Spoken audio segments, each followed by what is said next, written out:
Hello and welcome to HMG Network, broadcasting live from the greater Washington, D.C. metropolitan. My name is Freeman Singirankabo, and thank you for joining us for another Power Pack message on a Pan-Africanism discussion. Our discussion for today is going to be, we are going to discuss what is Pan-African and what is Pan-African solidarity. And with us today, we have our brothers and sisters from all over, a fantastic panelist that is going to be kicking it off and discussing all about Pan-Africanism. And with us today, we do have our moderator, who's Claude Gatebuke. He is the executive director for the African Great for the African Great Lakes Action Network, or AGLAN. And I just want to find out, Claude Gatebuke, can you hear us, buddy? I still can't hear you, Claude. I'm sorry, Claude. Can you hear us? Freeman, is this? Are you hearing me? Is the studio able to hear me? Yes, now we can hear you. Good morning. Good morning, Right. Claude. How are you? I'm doing pretty good. As one of Africa's greatest sons, Shaka Sali, says, I am hugely terrific. And greetings to Shaka Sali. Thank you, Claude. Now, I know we have a fantastic discussion today for the Pan-Africanism, and I just could not wait to get started with this discussion. It's been a while. What do you have for us? And my understanding is that you are going to be the moderator for today. Is that right? Yes, I am. And today we bring you the global African, all of us, the sons and daughters and sons of Africa from all over the world, various parts of the world, those of us born on the continent and those who were born outside of the continent. All of us share a mother. Some of us were kidnapped and taken away from the mother, but the grandchildren and the great-grandchildren are all back together today, and we are here representing Africa and Pan-African unity and solidarity. I'm so excited and I can't wait. So without any further ado, ladies and gentlemen, let's go ahead and kickstart this Pan-Africanism event or discussion on solidarity. So Claude, by all means, I'd like to go ahead and give it to you. Take it away, brother. Thank you so much again. I want to start off with thanking the participants, our esteemed panelists, and also our sponsors that include the Black Alliance for Peace, Friends of the Congo, HMG Network, Beacon Hill, and as well as Morehouse College and many others that I'm not able to name all at the same time. We thank you so much for your sponsorship and for being a part of this event. I also want to thank all of you in the audience. For those of you who are watching on your local televisions, please invite a neighbor and have them follow the program. For those of you watching on social media, please share this conversation with your networks. Share it on your Facebook pages, on your Twitter accounts, your Instagram accounts, all over. Make sure that everyone can join this conversation, and you'll also be able to follow it after this discussion. And so today, the event, our intent is to answer the critical question of Pan-Africanism. What is it? Why is it important? And what does Pan-Africanism look like? And with a sense of solidarity being at the core of Pan-Africanism, each of our guests is going to talk about the importance of organizing, and we'll talk about what Pan-African values look like with the work that they're doing within their organizations. And here we encourage local action with a global vision. And we'll also end this with a solidarity call for the work being done by one of Africa's proudest sons, Dr. Denis Mukwege, who is really working on a difficult issue working on the physical healing of women who are affected by the conflict in the Congo, but also is doing a lot of work in the pursuit of justice for the victims of the genocide and the mass atrocities and the war crimes and all kinds of horrible things that are happening in the Congo since the invasion of the Congo by Rwanda and Uganda. So he's doing great work, and we stand in solidarity with him. We stand in solidarity with the Africans, all the global African, in pursuit of justice, in pursuit of peace, in pursuit of liberty, in pursuit of determining our own affairs. And so without further ado, I would like to go ahead and invite our comrade from Friends of the Congo Atlanta, Kwame Wilberg, to do an intro and a welcome before we get started with this event. All right, greetings everyone. As Claude said, my name is Kwame, and I am deeply humbled and very much honored to be part of this forum and to be with you, comrades. And certainly want to thank you so much for joining us today for what we see as the essence of Pan-Africanism, which is coming to each other's side in times of need, but also to build towards the future. And so today, as Claude laid it out quite well, we'll be looking at Pan-Africanism, the question of solidarity, or rather the imperative of solidarity. And then we look at the tremendous work that's being done by these wonderful formations that's here. Claude mentioned some of them, and that's always a challenge in the meeting because you're sure to miss someone. But I think the spirit as well. But I'm humbled by the work of First African Church, the Shrine of the Black Madonna, which was one of the first formations at which that hosted a Friends of the Congo event here in Atlanta for us. But although there were other Congo forums put on by the World African Diaspora, Emory University, as I first met Claude, met Kambali. I want to say this, and I'll keep it short. Last week, or was it 2 weeks ago, there was a conversation about genocide. That Claude mentioned the terrible things, the pain and the suffering happening. And this what we hear in this Congo work. Our people, our brothers and sisters, are crying out for help.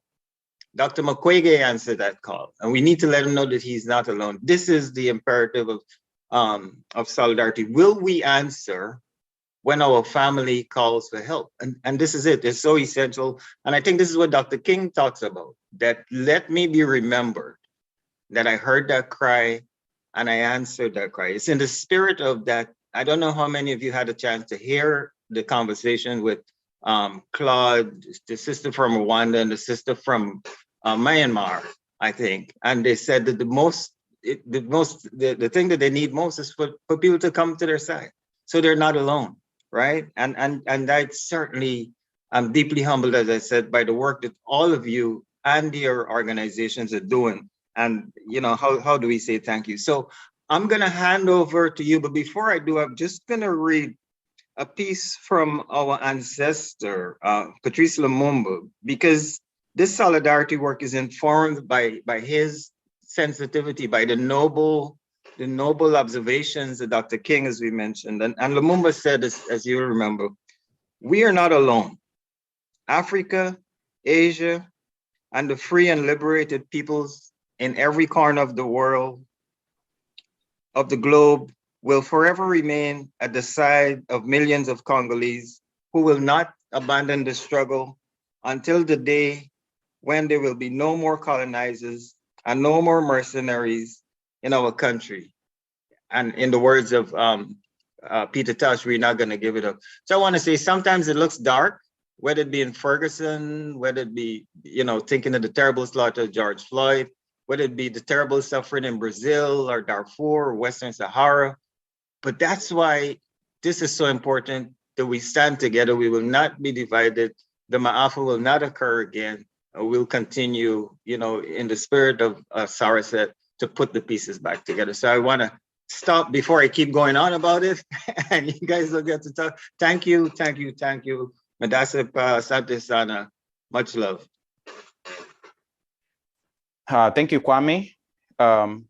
we are experiencing a little bit of technical difficulty with Kambale. We were going to start with Kambale's presentation, but we want to maybe if you can one more time, thank you for the call for solidarity and for us to actually be on the lookout. Don't be silent.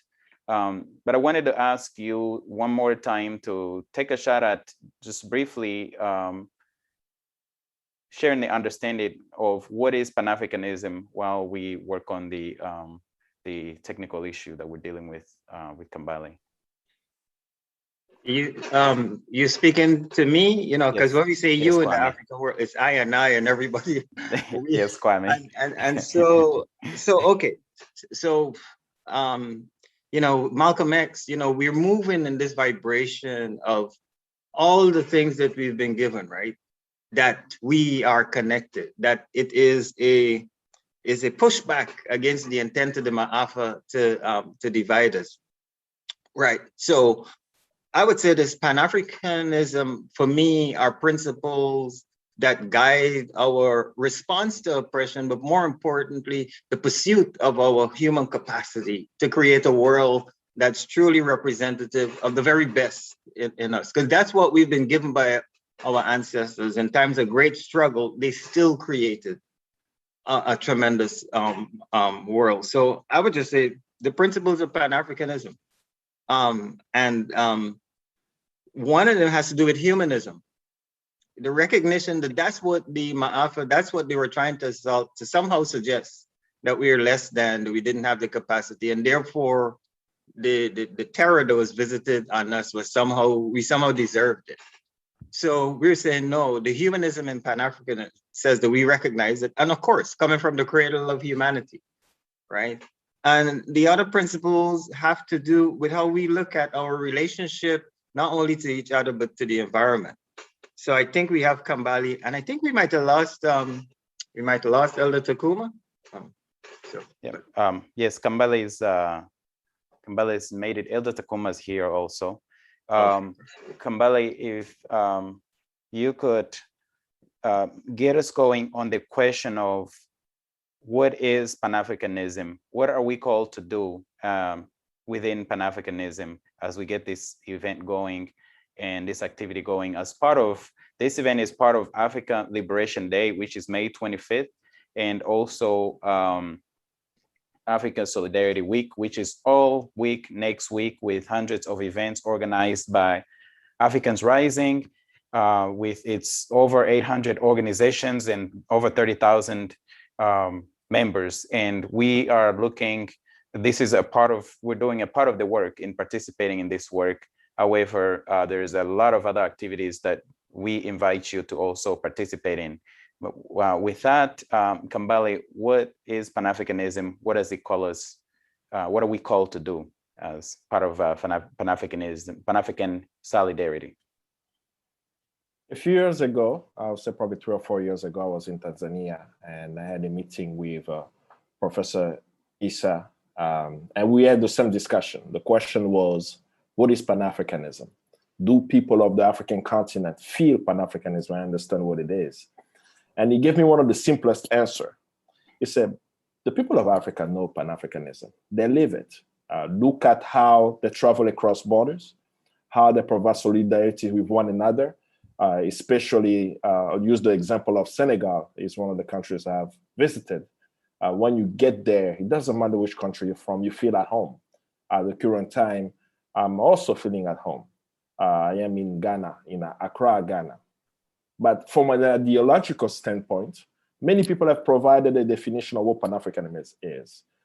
From the work that we are doing here, we base our definition of Pan-Africanism based on the 5th Pan-African Congress that took place in Manchester in 1945, where young Africans from the Caribbean, from North America, from the continental African continent, those who were living in Europe at the time, right at the end of World War II, in October of 1945, decided to sit down to look at the situation of the African world and what we should do to liberate ourselves. And they were very clear in that Congress about what Pan-Africanism is.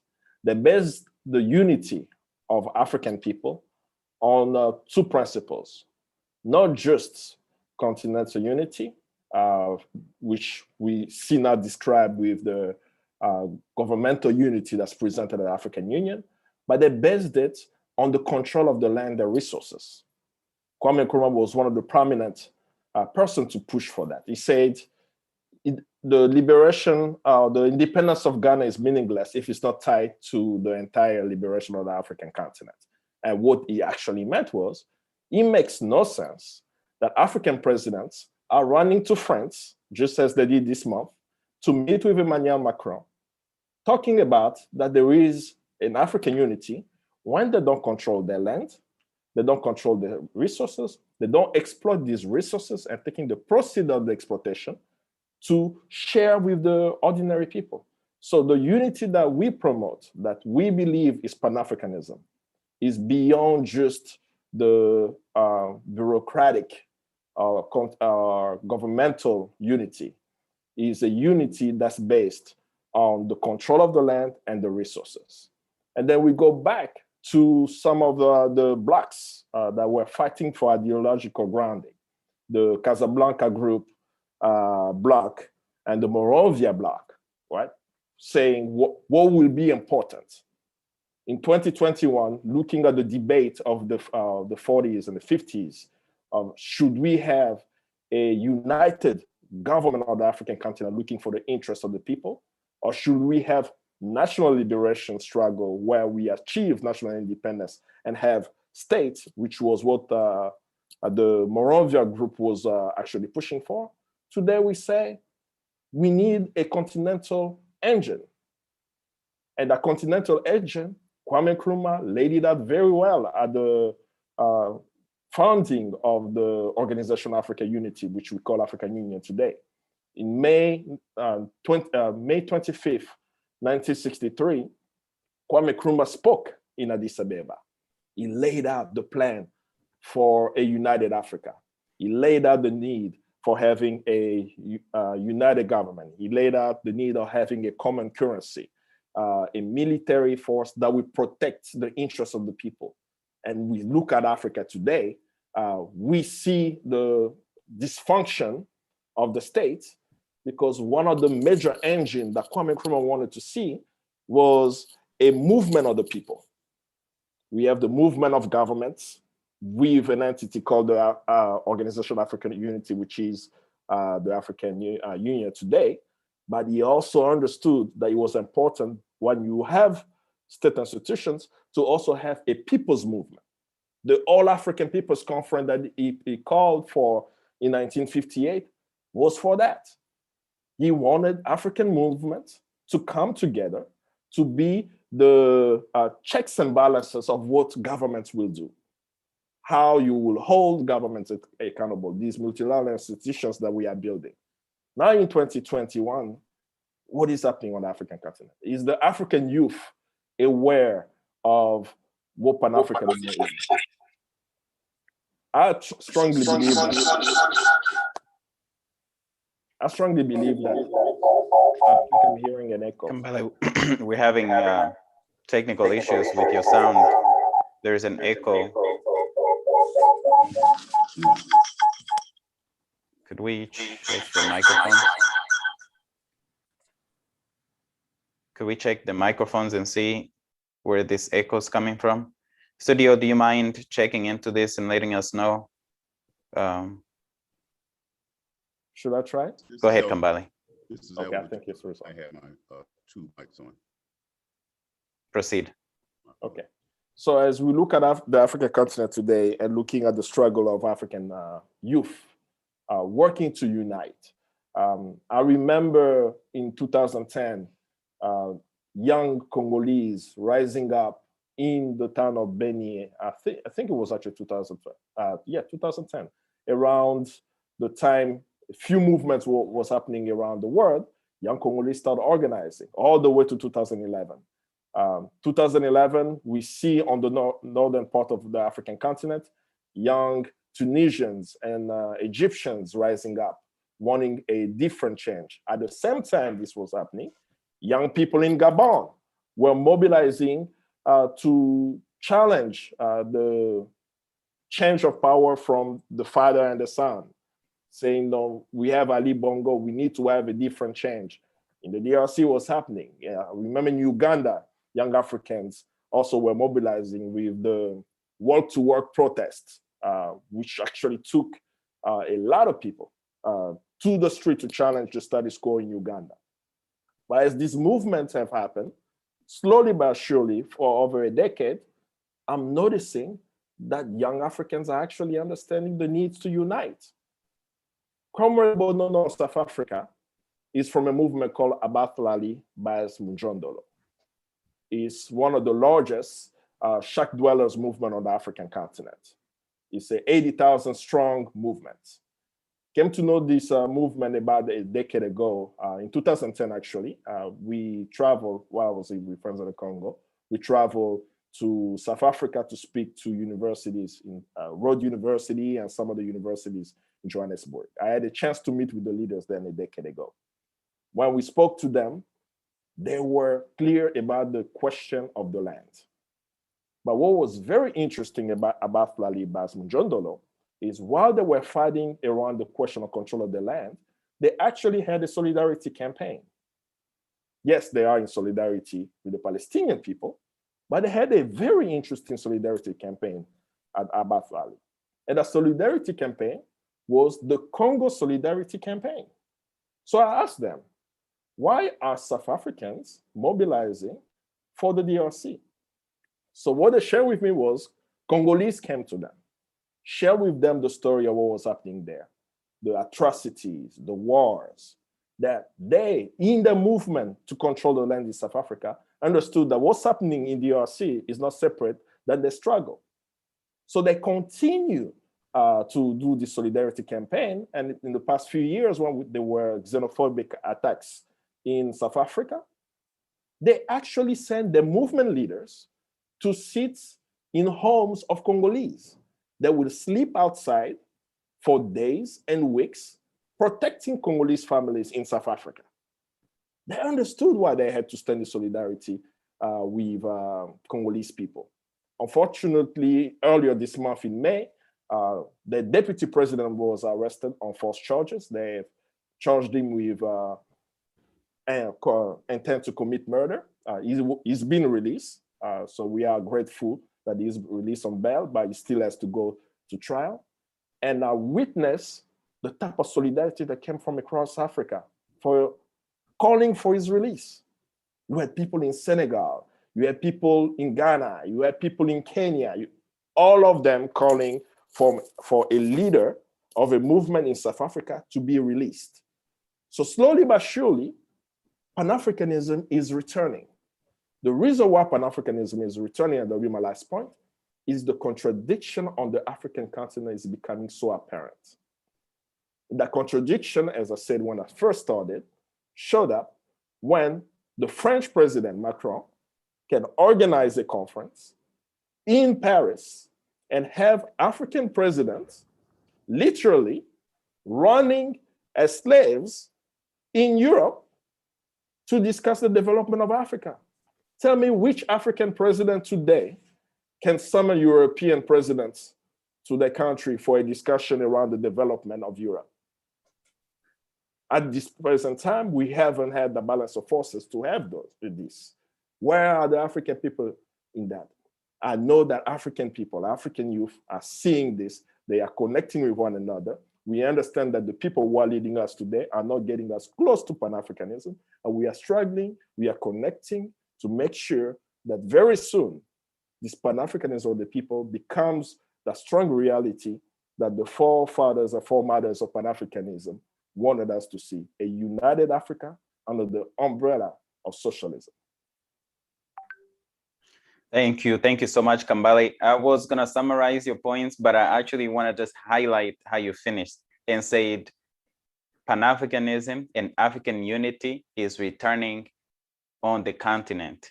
And I agree with that. And by looking at how those African presidents were kneeling to the French president, you can tell the disconnect between the people those who are the rulers on the African continent, and those who and the people ourselves. We are the real African Union.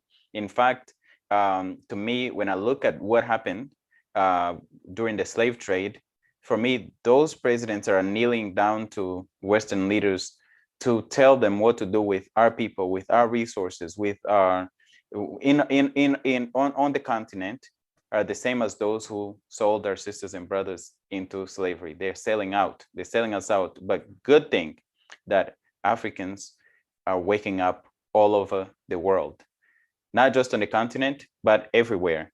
And with that, I wanted to go to our very esteemed sister, Fanta High of Beacon Hill Black Alliance for Human Rights. And back to the question, Fanta, the question to you is, what kind of work is Beacon Hill Black Alliance for Human Rights doing? What kind of solidarity, Pan-African solidarity work is your organization doing? And thank you so much for making it here. I know it was difficult, and we really appreciate you making all the effort to be here with us. Welcome, Fanta. Thank you, Claude. Thank you, Friends of the Congo. Thank you, brothers and sisters, for having me here today. It's a big question, so I'll try to be concise. So let me say this: Beacon Hill Black Alliance for Human Rights organizes within Atlanta, but specifically within the city of Decatur. And our work is focused on addressing inequities wherever they may exist for people of African descent. So whether that's in education, which we know there's a problem across the US with Black children being disproportionately disciplined and Black children not receiving educational opportunities that are equitable to their white counterparts. So that's part of the work that we do in the school system in the city that we organize in. Also, Beacon Hill works to address the inequities around housing. So we know with redlining and gentrification that's happened with urban renewal, that there's been significant land loss for Black people. That also exists in the city we organize in the city of Decatur. So significant land loss, and then not the opportunity to achieve affordable housing with what's left. So that's part of our work as well. Part of our work also is in the criminal justice system, because Black people in the city we organize in have also experienced discrimination and abuse by the police. But my specific work for the committee that I'm on is called Decolonize Decatur. And it looks at the concrete symbols, thinking of the Lost Cause Confederate Monument, which our work was removing that Confederate monument last summer of 2020, looking at the concrete manifestations of what white supremacy looks like, and then providing community education to help our people understand how did those symbols come to be erected, how did they come to be sustained, and again, understanding at the root of it, again, is white supremacy, which is at the root of all those other issues and ills that I talked about in criminal justice, right? And the housing issue and education, white supremacy being at the root. And what is the work that we need to do and organize to, again, address that root of white supremacy, work to eradicate it, and how do we make our people stronger? So that's a long way of saying those are the segments of our work. That's what's at the root of it. And that's what we're working to address in the city that we're in. It's actually great work. And it ties right in to what Kambale actually said, which is, you know, the land. You talked about the land. You talked about decolonizing, you know, with, you know, the same issues of white supremacy, where we have these African leaders going up to kneel in front of the French president or other Western leaders. You know, you're basically, the issues of Africans globally are similar or the same. When you look at what is uniting us, what's uniting us is the struggle to be free, to liberate ourselves. For us is looking at what gets in the way of that, right? What gets in the way of we as people of African descent coming together through Pan-Africanism. And that decolonizing work is really about decolonizing the mindset, which is why my work in my committee around Decolonizing Decatur is the community education, but that education is understanding what is your thinking that's gotten in the way from you being a part of the work to join in Pan-Africanism, to join Beacon Hill, to remove the symbols of oppression. because those symbols of oppression have continued to stand because our thinking hasn't allowed us to see that they're problematic. And even if this symbol, the statue itself doesn't seem problematic, the fact that it's still there speaks to a problem, because symbols and images have power. And then it also speaks to the people who are in power that allow those symbols to stand, and how we've elected them and not challenged them to make change. I agree. It's called resistance, right? And persistence, and in really uprooting the not only, you know, the symptoms, but getting rid of the root causes. And I know that at some point you'll be leaving the panel because you've got other obligations, but I wanted to also thank you and your organization for not only the work that you do, but for standing in solidarity with us, with the rest of the global African, with the work that you're doing locally, with a global view, you know, seeing what issues affect people of African descent all over. And with that, because I know that your time is limited, I wanted to give you the opportunity to give the last word, if you will. And again, with this event, we also want to show solidarity with Dr. Mukwege, who's doing a lot of good work in terms of healthcare for women in the Congo, which is one of the issues that you address with your organization, but also issues of justice, which is a big thing that you talked about. You know, you talked about mass incarceration, you talked about the judicial system in America. We also have an issue of the issues of justice globally for the Africans. And I just wanted you to wrap it up, since you're not going to be able to stay the whole time. Well, I'm not leaving quite yet, but thank you for the opportunity. I'll be on to about 12 o'clock for jumping off for another webinar that I'll be moderating. But yeah, thank you again for the opportunity to speak. I really appreciate it. So Beacon Hill is committed to continuing to strengthen the ties and the relationships with other Black-led organizations. And in that, I personally believe that the movement for Pan-Africanism through this country in the West, the US and through the West, will be made stronger. And so my personal focus has been more about the intergenerational connection. And I've been doing that work with Kwame and Kwajo. And as they know, I really believe we have to work to disrupt trauma that's impacting not just us, right? Once it gets to us, we can still do that healing work, but that's at work in young people who may not even see it present, because it's just the waters that we're swimming in the West, right? As the oppressor seeks to separate us and or making us understand or think that we're different from one another as people of African descent. But again, we stand again with the common mother that you spoke about. But yes, that's the next piece of the work to strengthen Pan-Africanism, is disrupting trauma, making sure that our young people are experiencing healing work and coming together, and then the elders supporting them, right, as they do their movement building work. And so that's where we're going next. That's where I'm going next in my work. So thank you again for the opportunity to speak.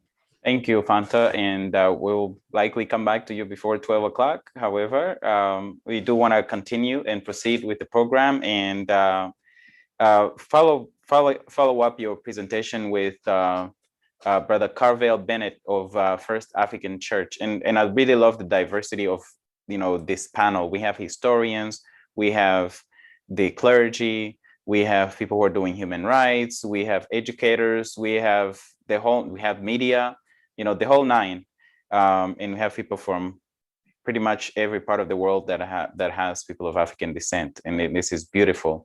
I wanted to go to Brother Carvel Bennett to talk about the work that First African Church is doing in terms of solidarity work. Thanks for having me. And I too was impressed when I looked up the panel at the diversity, because I think a lot of times when we talk about Pan-Africanism, one of the places that we sort of not think of this kind of work is in the church.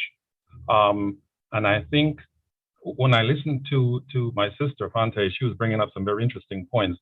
It sort of touches on what we do at First African. It's for us, it's really about changing of consciousness and how we see our theology, how we see our spirituality. And so at First African Church, even though we belong to the Presbyterian Church, one of the things you'll find interesting about visiting us is how diverse we are in terms of the members. A lot of our members come from several different denominations and religions, and yet the underlying fact that brings everybody together here is the notion that we're African people. Our church was founded in 1993 by Dr. Mark Lomax, who is a student of people like Gaylord Wilmore and James Cone, coming out of the Pan-African and Black liberation theology. And so what we strive to do is to do the work of Pan-Africanism in sort of 5 phases. So what does that look like? So the first part of what we do is in our teaching and preaching and biblical interpretation. We want to ensure that what we do here is what I call relevant theology. That is, your theology deals with your present reality. And so as Black people, when we see things like police brutality, when we see things like regentrification going on, it's not something that we talk about during the week and ignore on a Sunday. That you bring that to the church when you come to the church. And so all of those issues have to be addressed. And so when we teach and preach and interpret the Bible, those are the sort of things that we sort of bring in. So we're big on the principles of Kwanzaa, the principles of Ma'at, are a sort of integral part of our teaching and preaching here. Excuse me. The other piece, the second piece, and it's actually 5 pieces. The second piece is worship. We begin the worship. We begin all of our major events with the pouring of libation, pulling from our African tradition, the use of African dance and drums in our worship. How do we refer to God? So there's a glossary of terms at First African. How do we refer to God? We refer to God as Olodumare from the Yoruba tradition, the ultimate supreme being. From the Dahomey, the Fan people, Mawu, nothing is greater than. We refer to God gender neutral. God is mother, father, God, is how we refer to God here. So we also try to be very inclusive. Another way is how we celebrate. What is it that we celebrate at First African? How do we celebrate? So coming up in June, we'll be celebrating NSA Sunday. And NSA is about African excellence in culture, in community work, in academics. Caribbean History Month is big. I'm of Cuban, Jamaican descent, and we have a lot of Caribbean people here at First African, and so we do a lot of work around that to our Caribbean ministry. I think Ante mentioned the power of symbols. And so the worship space at First Africa, as soon as you walk in, one of the things you'll not notice, and most people find interesting, is there's not a large cross in First African. What we have instead is an ankh. And people say, why do you have an ankh in a church space? Well, the ankh is about life. And that's what we talk about. If you look at John, for example, the Gospel of John, he talks about life a lot. And so there's a whole discussion around life and living and who and whose we are. And so the iconography, the pictures, you see a lot of African art in our church, and those kind of symbols, because again, it's about who are we? You have to be excited and be happy about being Black and being African, whether you're from the Caribbean, from the motherland, or from these United States. And so that's what we celebrate in the worship space. And then finally, it's the work that we do in terms of the organizations that we have at First African. That's how we sort of manifest our African centeredness and Pan-Africanism. And so we start off with groups like our First African Community Action Team and a group of senior women called the Seasoned Women. And what they look at are things like immigration issues. We look at things like voting. They did a fantastic job of, and a lot of you here in Georgia realize that we ended up with 2 Senate seats on the Democratic side because people went out and did a lot of work in terms of getting people to register to vote, not only register to vote, but to actually go out and vote. And so those are the things that the Community Action Team undergoes. I mentioned earlier the Caribbean Ministry. We are in solidarity and financial, we do a lot of financial assistance with the Songe Haiti organization in Haiti. We partner with them. We support a school in Limonade. For Caribbean Sunday this year, we have also adopted a school in Guyana because each year we celebrate a different Caribbean island. And this year we're celebrating Guyana. And so we've adopted a kindergarten in Guyana, and we're going to be sending them some school supplies. And of course, we usually do emergency relief to Caribbean nations in crisis like the hurricanes. that we have had in the recently, and of course the volcano that we just had in St. Kitts and the Grenadines.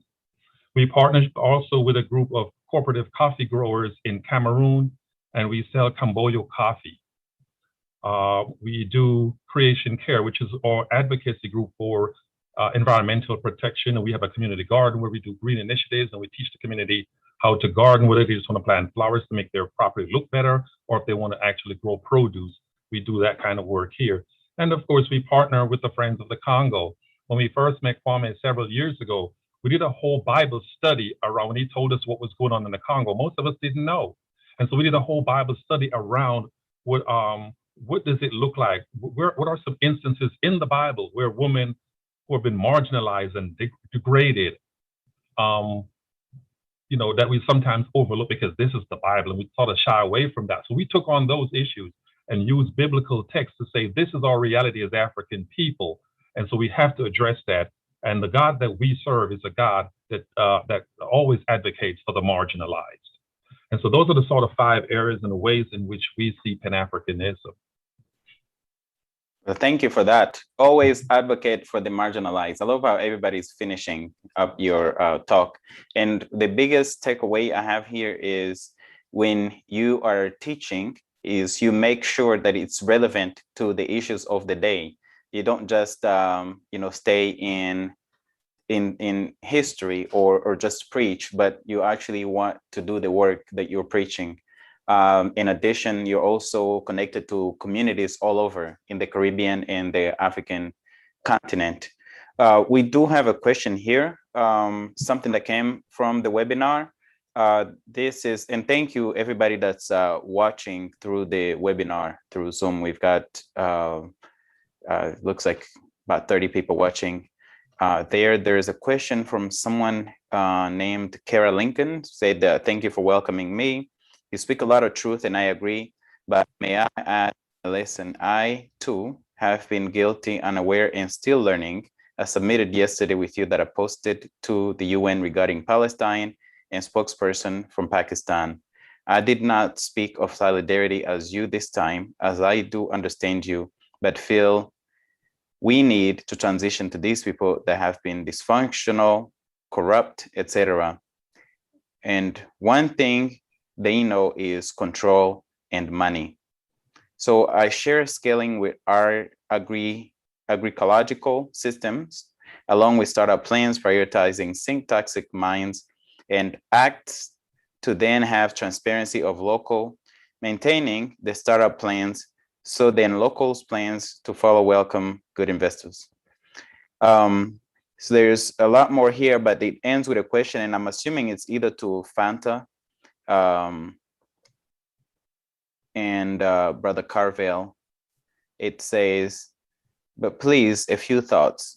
Why is it when you speak of Blacks, you yourself do not remain isolated? When yet I am white, and many that grew up with dysfunctional family as Blacks were for picking cotton until my father's later years after him disowning me. It looks like it goes into a little bit of a personal story about her, I believe it's a woman, Kara, her background with some Cherokee background, but it looks like that is the question. The question is, why do we not remain isolated? And why do we not consider the marginalized white people?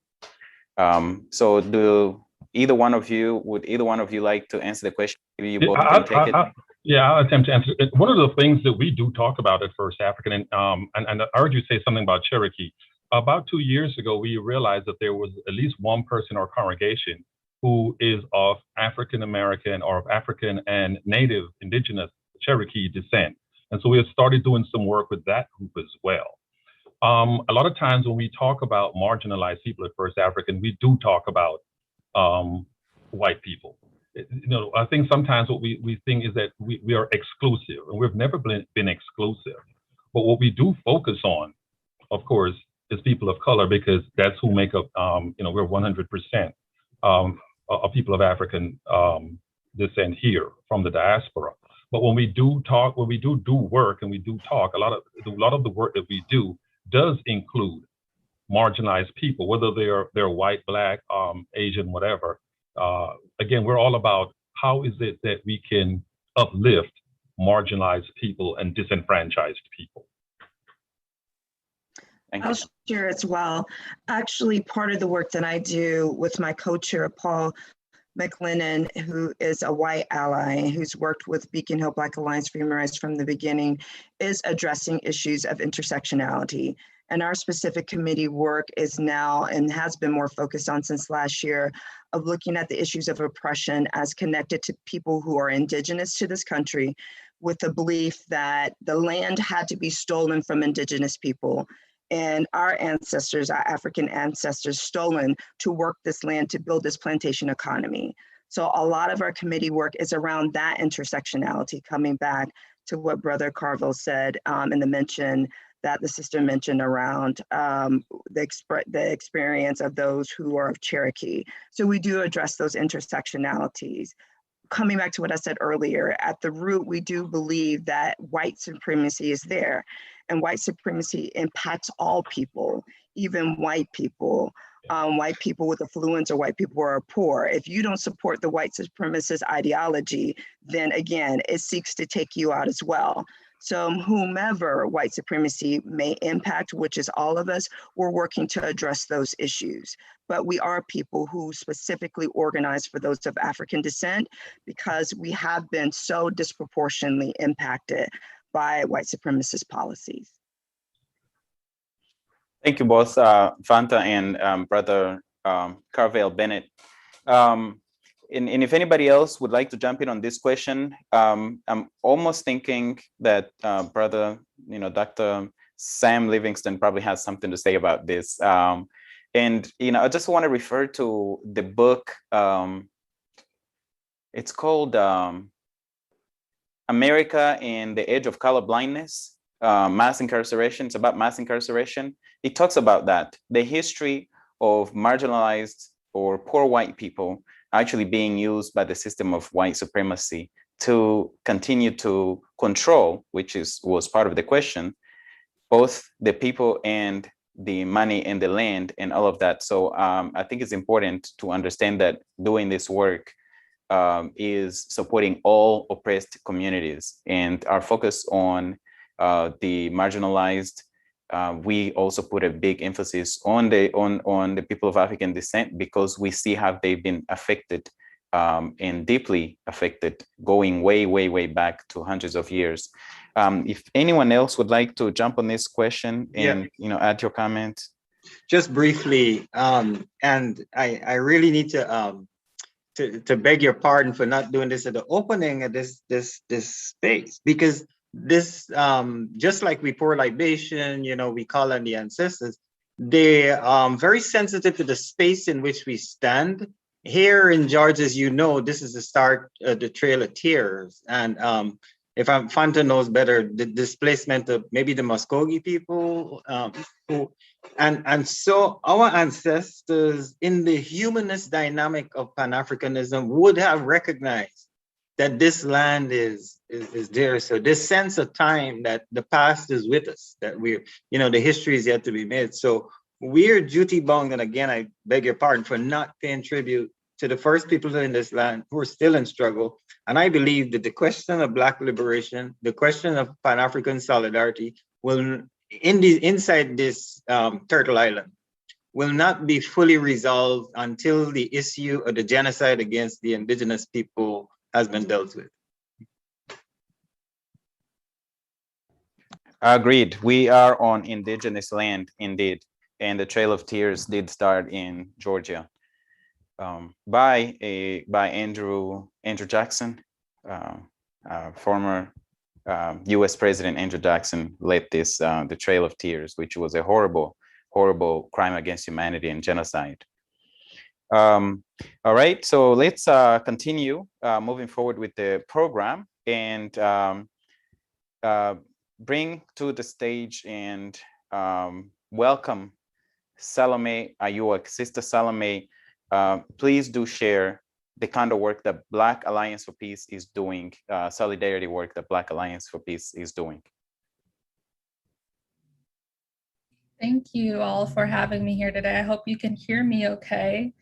The Black Alliance for Peace is a people-centered human rights project, really working against war, repression, and imperialism specifically. And one of the aims of the organization is to recapture and redevelop the historic anti-war, anti-imperialist, and pro-peace positions of the radical Black movement, which for some time had been lost. But as mentioned in the introductions, a lot of that has been revived, especially within the last 10 years or so. We do this work through educational activities, organizing, and movement support, really working to oppose both militarized state repression and policies of destabilization, really in order to subvert the war agendas of the United States, this empire that we live under.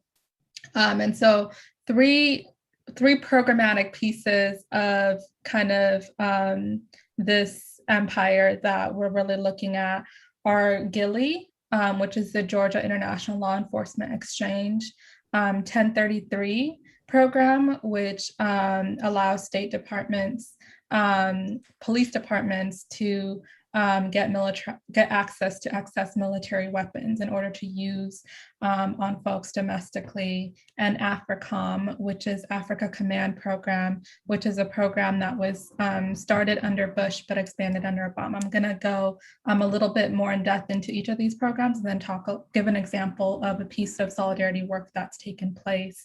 So as mentioned, Georgia International Law Enforcement Exchange. It's an exchange program with like Israeli police and US local police forces, and it promotes and extends some of the most violent policies, behaviors, and tactics of US settler state. And of course, as we know, it's disproportionately used against Black folks. A lot of the tactics we've seen used in murders of Black folks has been like tactics that, have been taught through these programs, and of course, other forces. We know that the US police system is already a deadly force. And so this program adds on to that. And how this connects to Africans, right? And our folks, that may not necessarily be within the states, is that the Israeli Defense Forces, they also train security forces within a dozen African nations. So these trainings are widespread, impacting us, those of us that are based in the states, as well as those who are in various African nations. And so really a fight against the Zionist occupiers of Palestine is a fight that's connected to the well-being of our fellow Black Africans on the continent. And I want to move on to the 1033 program, which, as I mentioned before, is the transfer of excess military equipment to local police departments. And we know that, like, especially with the heavy military funding and the existence of the US military as a whole, repressing folks abroad, really them having so much access to these weapons, et cetera, and having the military budget be able to have so much weaponry also like is directly connected to these local police departments being able to then take those weapons and utilize it on Black folks here in the States as well. And then the third program I mentioned, AFRICOM, which was Africa Command Program, which was launched by Bush and built out by the Obama administration. Right now it has military bases throughout all of Africa. The only African country right now that does not have a deal with AFRICOM is Eritrea. And like what AFRICOM leads to is having these bases, but then also having surveillance. And all of it is with capitalist interest. And I'm going to go into the example of Somalia pretty briefly soon. But I mentioned these three programs to show that the violence that people in the US experience with these exchanges are directly connected to US militarization on the continent. And so one of the ways that we carry out work to fight against these US colonial projects that have been mentioned is, as an alliance, we have we do a lot of educational work, just as right now, as we're talking here, there is an educational event taking place by Black Alliance for Peace on Haiti, Venezuela, Brazil, Colombia, and really capturing how Black folks there are resisting and how folks in the States could support that work and be in solidarity. We also work with a number of other organizations like Friends of the Congo is a BAT member, as well as the Horn of Africa Pan-Africans for Liberation and Solidarity, which I myself is a member of. And the Horn of Africa Pan-Africans for Liberation and Solidarity is really focused on political education and mutual aid. So we support each other in the diaspora in unlearning liberal ideology that's been fed to us. And we do this through our educational focus on like the 8 Horn of Africa countries, but with the understanding that those countries are colonial creations and that our liberation is really dependent on one another as Black Africans. And so with this understanding of Pan-Africanisms as, one unified Africa under scientific socialism, we find it important to understand the material conditions and needs in order to have true solidarity. And so one of the ways in which we've done this is through the Shutdown AFRICOM Somalia campaign, which was cultivated with the support of the US Out of Africa network of the Black Alliance for Peace. And the campaign really consisted of social media campaign to show the US shadow war in Somalia, which has been taking place since 2001, when Bush started funding different factions of Somalia to further fuel conflict and violence. And all of that had a capitalist aim, which was to be able to have access to the Gulf of Aden and to have oil reserves. And so right now, ExxonMobil and all these other US corporations are really still have their eyes deep in Somalia. And while troops have been relocated from Somalia into other parts of East Africa, or quote unquote East Africa, they're still continuing to launch aggressive attacks. And so part of our campaign is doing the educational work through webinar, through the social media campaign work that took place, but also providing tangible mutual aid to meet folks' material needs. Part of understanding material conditions is also understanding the material needs that are necessary and what actual support is needed. And so we've been fundraising to send folks that have been directly impacted by AFRICOM drone strikes with materials that are necessary to take care of themselves, especially as they rebuild. And so that's one example of the solidarity work. We, of course, are always having educational events as well, and other work that is really like making connections between various issues taking place. Like most recently, we put out a strong statement regarding what's taking place in Palestine with the Zionist occupiers, and really connecting that to histories of like Zionism on the continent as well, which I could share with y'all. But thank you for having me here, and let me know if there's any questions. Yeah, we'll definitely bring you back for that statement. We also have a statement prepared before for this event in solidarity with Palestine.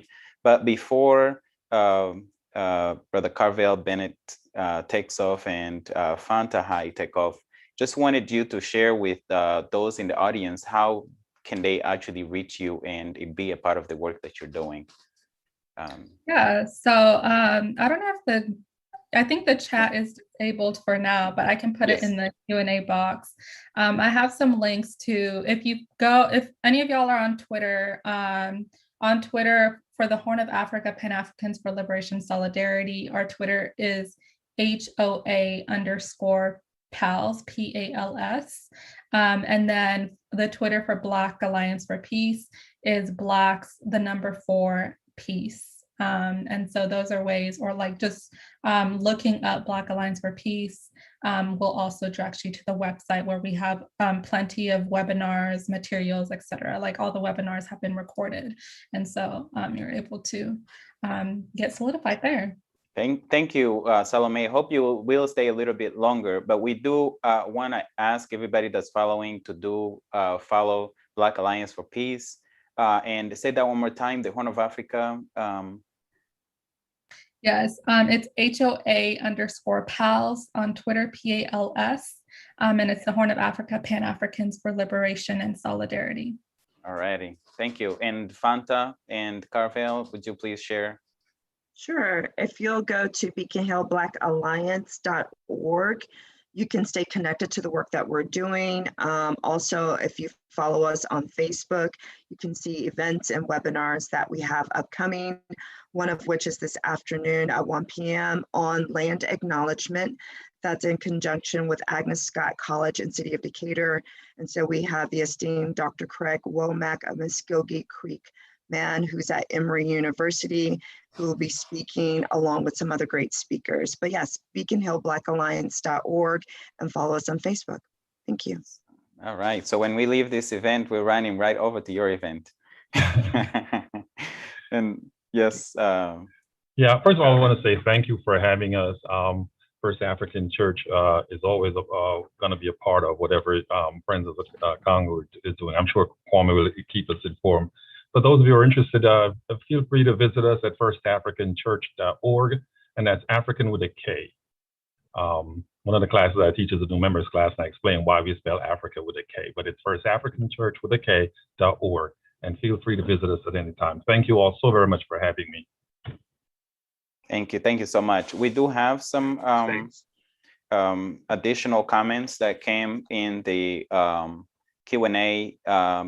They came while Salome was speaking, but I believe it's to all the previous speakers, Kambale, Fanta, Carvel, and one is saying, greetings all comrades, and it's from Sesig Maleme.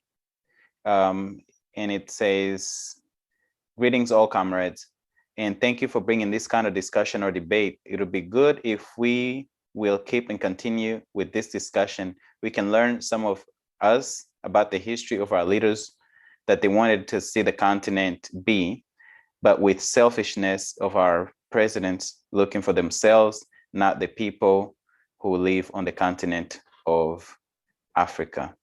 And it looks like there's a question from Dr. Ikanga Ngozi Chomba, asking if they can send, if we can submit the information, the contact information. So we'll collect all your contact information and make sure that we share it with the audience. I think that is the request. And Claude, I want to make mention, if I can, really quickly, because there's another question in the chat.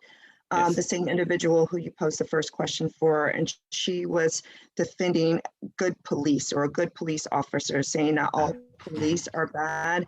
And I really want to stress the importance that it's not about individual police officers, it's about the system from which they come. And so oftentimes I think people get focused on the individuals, and we need to pay attention to the system from which they come and understanding how policing came to be to begin with, right?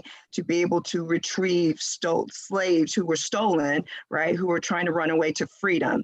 And the system continues to exist as it does with brutality against people that look like us, knowing that those are the roots. And again, the root being white supremacy. So it's about the system and us needing to overturn the system, not attacking individual police officers. So yeah, I want us to make sure we keep the focus on the system.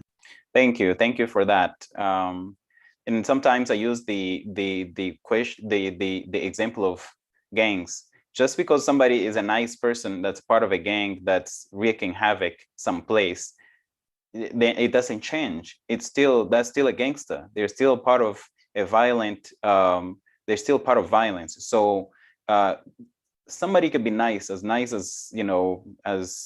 nicest person you've ever met. If they are part of an oppressive system and they're doing work to oppress, then they are part of the problem, as nice as they may be.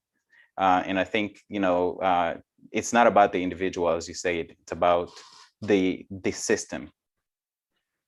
And it's a systemic issue. Go ahead. If there's space, I would also like to add to that, especially within an African content, right? Like similarly to how Fanta mentioned in terms of why the police in the US was created, police globally, in terms of like the ways in which their relationship to folks that are not necessarily policing, especially in Uganda, is really as a tool to repress rebellion. So in 1899, the Uganda police force was created by the British colonists in order to repress any type of rebellion that takes place in order to protect capital and property. So if we look at history and look at the very foundations of why police systems were created, and the same police officers and also like the leadership that was utilized in Uganda when Uganda's police force were created were the same ones that were brought into Jamaica and other places in which the British were colonizing, right, and taking control. And it was utilized for the same thing, to repress revolt, because Africans have always revolted. And so if we are talking about those systems that was utilized for that, we can't really be soft about it. We have to be very honest and truthful and grounded in that history. I see a lot of heads nodding with our panelists, and some applause coming your way. This is true. And the police is being used, Kambale talked about the Congo, he talked about South Africa, and you just talked about Jamaica and Uganda. And we've seen it just this year, what the police was doing in Uganda to help a puppet of the West, Museveni, who has been a part of the killing of millions of Africans in the Congo, in Uganda, in Rwanda, and has gotten away with it, but uses this police to control the people, to control change, to control the people who are marching and fighting and resisting the oppression of the people for the benefits of Museveni's Western supporters. So thank you for bringing in that example. You talked about Somalia. I mean, we see it, and it's about the system, not about the individual. I do want to continue and go to our next panelist, Elder Takuma of the Shrine of the Black Madonna. Welcome, Elder Takuma. Wanted to get your input on what the Shrine of the Black Madonna is doing, what kind of solidarity work is being done. And this is really a great honor to be among all of you with the kind of work that you're all doing. Deeply humbled. Welcome, Elder Takuma. Thank you. First, I would like to start by saying thank you so much for the invitation, inviting me. We think there's a sound issue. Do you hear me? Would you step a little bit closer to the microphone, please? Okay. About now? Yes, much better. Okay. First, I would like to thank you for the invitation. Even though it was short notice, I'm glad that and honored to be here. As a member of Shrines of the Black Madonna, I would like to say first and foremost that we believe that there's nothing more sacred than the liberation of Black people. And to that end, we try to organize ourselves around that particular mission in the form of groups. We are Pan-African Orthodox Christian Church, and a lot of people do not understand that we are a church, or we do have a religious focus. We read from the same Bible. We just interpret it properly. There's a lot of things that we do that's actually duplicated by many of you that are present here. For instance, we have the Black Slate that originated out of the Shrines of the Black Madonna. We've been very instrumental in supporting many of the elected officials, Carl Stokes, Maynard Jackson. We've even had a few white folks that we back, as long as they are doing things that are beneficial to Black people. We have a 4,000-acre farm here in the United States. We're also active in Liberia, West Africa. We are social.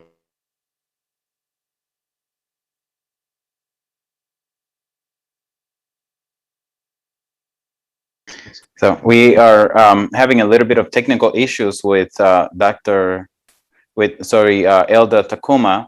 We will come back to you, Elder Takuma. Let's go ahead and welcome Dr. Semori Livingston. Well, Baba Takuma is back. If okay. We're not able to hear him, and I think the audience is losing his sound. Let's try it now. Are you hearing me now? Yes. I'm not sure what's happening because I'm right up on the speaker. Maybe.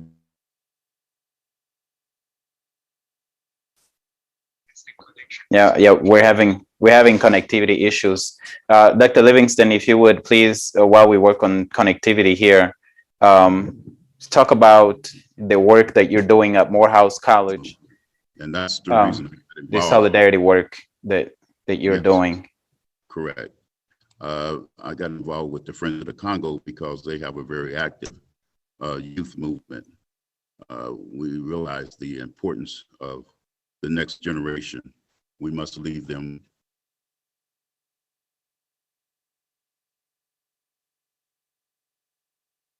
Okay, Brother Claude, I know I just didn't want to speak over Baba Takuma. Baba Takuma, I'm not sure if you heard Brother Claude. I'm going to try to adjust my volume on this. I'm not sure what's going on. And if you have a headphone, a headphone with a microphone, it probably could help.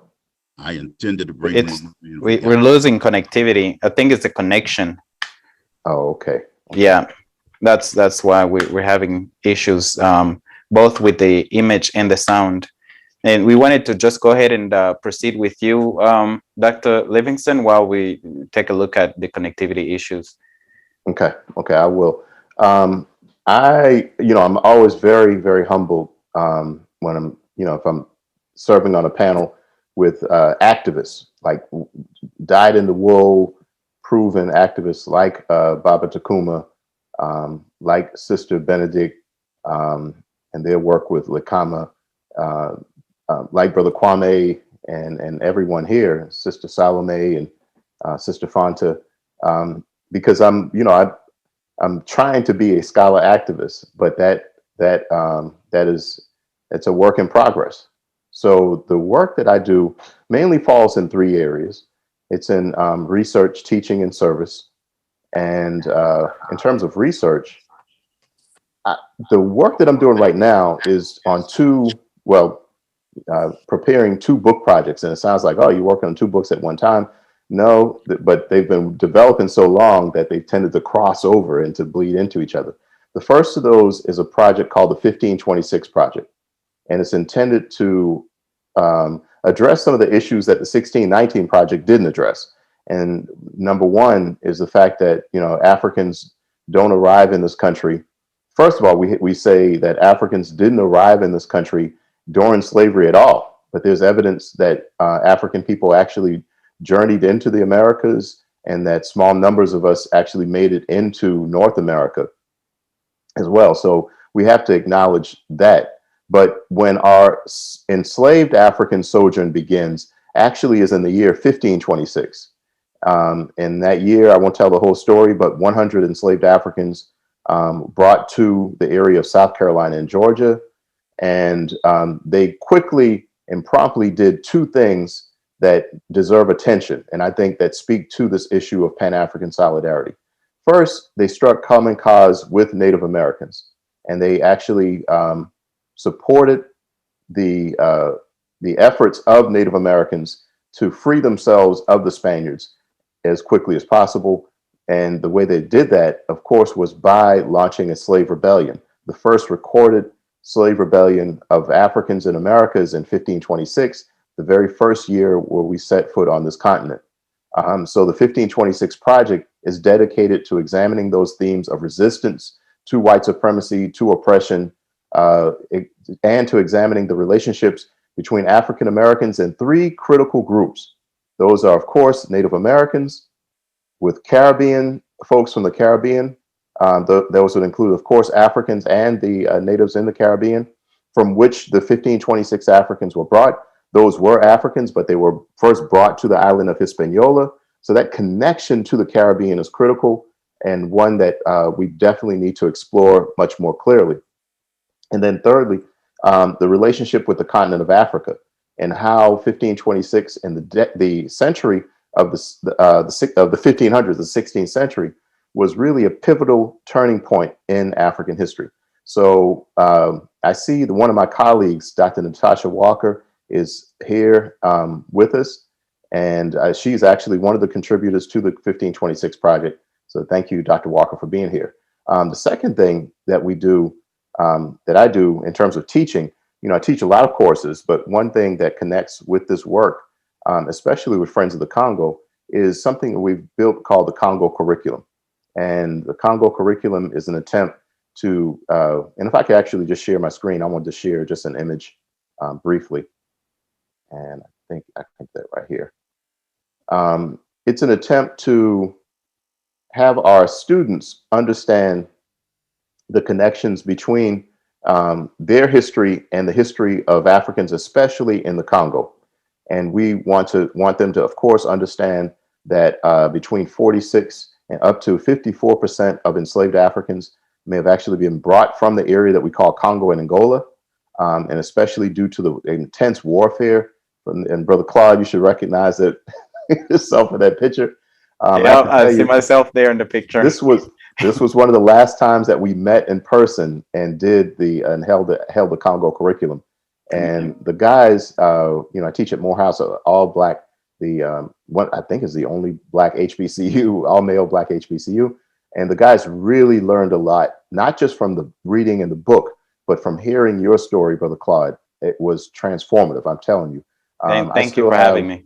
Oh, no, thank you. Thank you. So I'll try to be quick, but the Congo curriculum does that work of trying to give a close in-person connection with Congolese people, with folks from Africa, from the Great Lakes.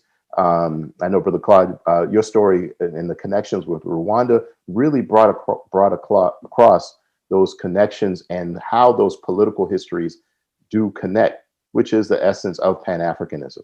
Okay, and in terms of teaching this Congo curriculum, it looks at many different things, but the transformative piece is the fact that we bring together activists, community members, and put our students in conversation with these great folks who do the work of the Friends of the Congo, which I'm also proud to be a member of. This has been a decade. I can't believe that, Brother Kwame. It's been over a decade since I've been with Friends of the Congo. So that's in terms of the teaching piece. Let's see. There's more there, but a lot of, again, what we try to do is to just make sure students aren't learning about this in book context, just learning from a static text, but that they are in conversation and that they are hearing and seeing African people try to work out these issues and to come to a common understanding. So one of the things we did this year was to have our guys develop profiles of Congolese women. And so that was actually, I really enjoyed reading those, and I'm going to be sharing those with the Friends of the Congo group a little bit later. And the last thing I wanted to say in terms of service, and this is a part of the service of what we do, but one other special project that I'm very much involved with is a project with our colleagues and comrades in Goma, Congo, and Goma, DRC. And we're being supported by two fantastic scholar activists whom I think are actually here with us in the audience. I think I saw Dr. Angelita Kiwakete, excuse me. But Dr. Angelita, she's one of the driving force behind a conference that we're working to plan. And I have to say, Dr. Kennedy Bindu is also here. Kennedy, I had the pleasure of meeting Kennedy back in 2014 when we visited Goma. And, we based upon that, we organized a symposium. And that symposium wasn't just like scholars talking, but it was scholars, activists, and students hearing each other and telling the stories, telling their stories, sharing their perspectives. To me, that's what Pan-Africanism is about. And I know that's not original. That's from Brother Walter Rodney and his notion of groundings and making connections with each other across these international borders. And as Brother Kwame has said, and several other folks on the panel have said, supporting each other when you see a need. And I think that of course, that's one of the main ways. So what we're doing, and I know we don't have time, but Sister Angelita and Dr. Kennedy, Dr. Angelita and Dr. Kennedy, they're planning this conference, which will be held in October, which happens to fall during Breaking the Silence Week and Congo Week, what really is Congo Month, at least within the AUC. And I think this will be the first time that you'll have scholars and activists coming together to tell their story, and then the proceedings of that conference going to the South African development community, going to the African Union, and having their voices heard. And I have to say that I have to give props to, of course, Friends of the Congo, but then also my sister Mwadi Mukwege, who recommended that we view the movie Downstream to Kinshasa. And if you haven't seen that film, it is really powerful. It is incredibly powerful. Just telling the story of the victims of the 6-Day War in 2000 from Kisangani, and their attempt in 2018, I think, is to get justice. When they've been fighting for justice because they were maimed, legs amputated, just victimized in terrible ways from this war between Uganda and Rwanda, and connecting with Sister Ayub, Sister Salome said that Uganda and Rwanda were two of the early staunch supporters of AFRICOM. And my understanding of that history is that AFRICOM really took off after the African World War, in which Rwanda and Uganda fought against all of these other African powers, African states, I should say, Angola, South Africa, several states in that first African war. So I think that conference, which is going to take place this year, is a major effort of what we're trying to do to support Pan-African solidarity. I'll stop there and just wanted to acknowledge the work that's being done and the support. And I say that this is support work that I'm doing, that we're trying to do at Morehouse and with Friends of the Congo. And we are tied together in terms of that work that we're actually doing. So thank you, Brother Clyde, for holding this. And I look forward to hearing from the rest of the panel. Thank you, Dr. Livingston, for your remarks and for the work that you do. I think you underestimate yourself when you say that you're an aspiring scholar activist. You are a scholar activist, and I've seen the work. I've seen the product of the work. So the students that you've had in your curriculum, the last time I was, I think the last time I was in Atlanta in person for an in-person event was the celebration of Patrice Lumumba and Martin Luther King Day. And some of the students did some amazing presentations on the work that they've done. You know, the city of Atlanta has really connected with the Congo. Morehouse College, the world, and the students that come from around the world and are part of your program are connecting with the continent.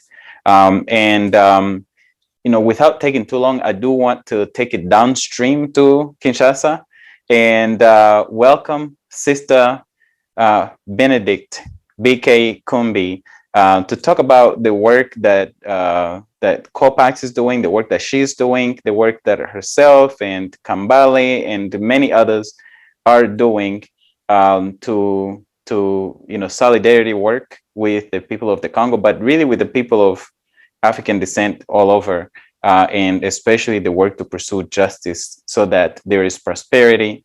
There is peace and prosperity in the Congo, because the potential of the Congo is an immense resource for the global African, for the continent of Africa, but for the rest of us, all of us everybody of African descent in the rest of the world. And with that, I want to thank your colleagues who are following this webinar, who are part of the webinar, and who are doing the work with you, but also want to go ahead and welcome Sister Benedict. Welcome. And it's great to see you again. Great to have you. Thank you so very much. And thank you for having me. It's such a pleasure to see everybody here and then listen to all those presentations that are really inspiring. So today I'm here because I will talk about COPAX, which is a special organization to us. COPAX is a citizen movement organized around, I would say, high profile Congolese personality, who is Dr. Denis Mukwege, the Nobel Peace Prize. So our organization is really deeply dedicated to the concerns of the voiceless compatriots of ours, and sometimes also victim of the nameless barbarism that is taking place in the Congo. So COPAX is a broad network of peacemakers working together to build peace through justice, to ending chronic impunity and shape a better and positive environment in the Democratic Republic of the Congo and its surrounding region. So we are individuals or legal entities as well, committed beyond, I would say, nationality, gender, religion, or age, and who aim at working towards fostering or strengthening our consciousness and sense of responsibility in regarding Congo.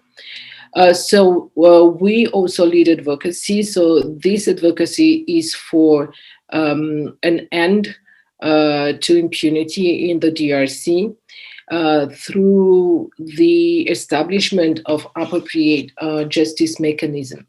We also focus on raising awareness among all strata of Congolese society and non-Congolese throughout the world. And at COPAX, we also represent victims before courts and tribunal in the DRC and abroad.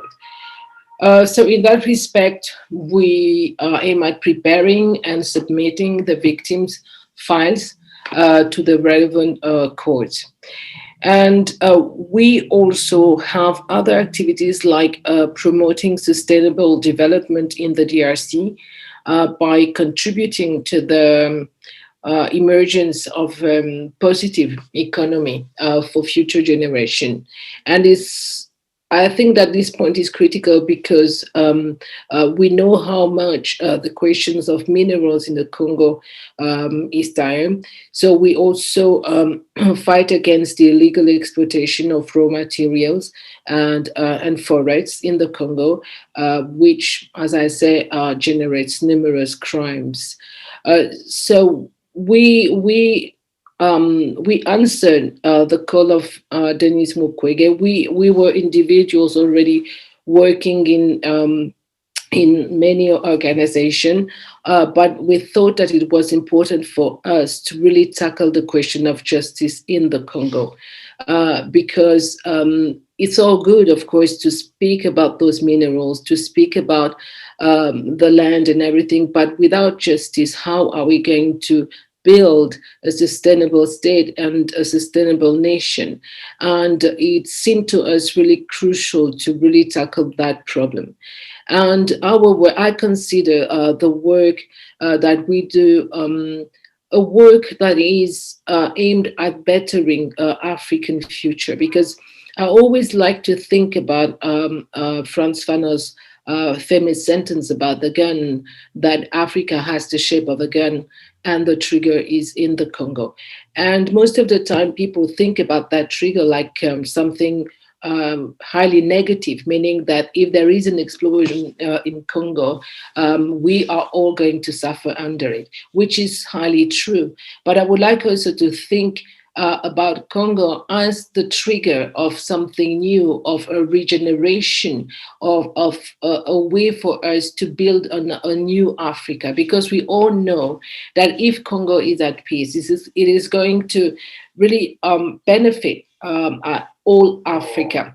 And also because Congo is not only that land of minerals, but Congo also gives, I think, an example of togetherness. Because when we look at the way Africa was shaped by the colonizers, these were countries that were cut, and all the populations sometimes were separated along borders.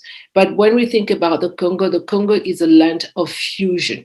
It's many people, many, I don't want to call it tribes, but really people coming together and creating that country, which is really, I think, an example that really should talk to Africa. What is it when you have people with different culture? Because this is what we have in Congo, even though we're all Congolese and we have that common ground, but our culture are different. But when we come together, it gives something harmonious. And I would like people to think about, and I know our music, what is it? It speaks about harmony. Congolese music at its best it's a reunion of different voices. And those different voices are going to work together in order to produce that harmony. And I think it's a metaphor that really speaks for this country and what it is and how it was, actually how it came together.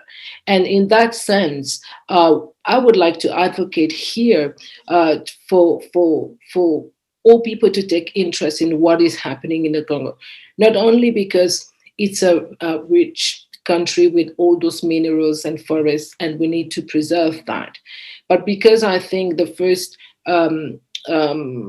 richness of that country, it's people. And these people today are dying, and we know that from 1998 we have those dreadful numbers of the International Rescue Committee saying that 5.8 million people were dying, and that after this conflict we had about 43,000 people dying each month. If we make the calculation until today, this makes 10 million people. And I wonder how the world can keep silent. And I think that as long as Africa as a whole would not speak for Congo, it will be, of course, difficult for us to bring that peace, to bring that justice in that country. And I think that if there is justice for Congo, it will benefit Africans, because they will have that pride of saying that they imposed justice and peace on African land.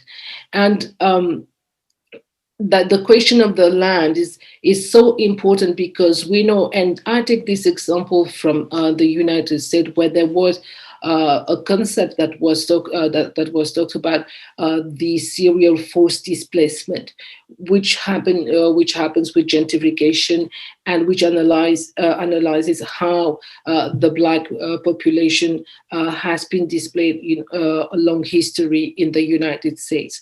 And we think, if we think about that and apply that concept to the Congo, where it is happening, where we have millions of people who are being displaced, and the outcome of this displacement is internal violence. And this is also what we experience in the Congo. And this is fueled by the war that is happening now. So I think it's really important for us really to try to think this country, as I said, as a mean for us to regenerate Africa and our country as well, but also to look at it as a way also to address other problems that are happening throughout the world with the Black population, because Congo is a concentration of all those problems that Black folks around the world are experiencing. Would it be racism? Because the base of this war that we are experiencing is racism that is actually fueled by those who pay people like Paul Kagame or Museveni in order to impose that violence on our people. So this is what we're working on, justice foremost with CAPAX, and along that journey that we decided to take towards justice, of course, as I said, there are all these thoughts and reflection that we have on the condition of the Black man, and not only thinking the Congolese man as a Congolese man, but take from other experience around the world in order to try to understand better also what is happening to our people. So thank you very much. Thank you, Benedict. So you talked about, a little bit on the potential of the Congo, and I want to bring Kambale back into the conversation with you. Brother Samori said that an estimated 40-some numbers to 54% of the enslaved Africans came from Congo and Angola.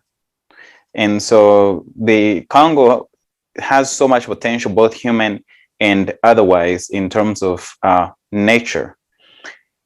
And that seems to be a part of why also the global systems of oppression continue to descend on the Congo, to overtake the Congo using local players. Speaking of the local players, and we also have a related question here in the Q&A, but speaking of local players, you say that an estimated 10 million Congolese have been killed.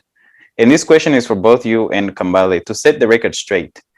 Just this past week, Rwanda's president, Paul Kagame, said that nobody was killed in the Congo. The mapping report is false, which documented the genocide committed in the Congo by the Rwandan troops and the Ugandan troops and the other factions, but mostly the Rwandan troops under Paul Kagame. He denied it. It wasn't just him.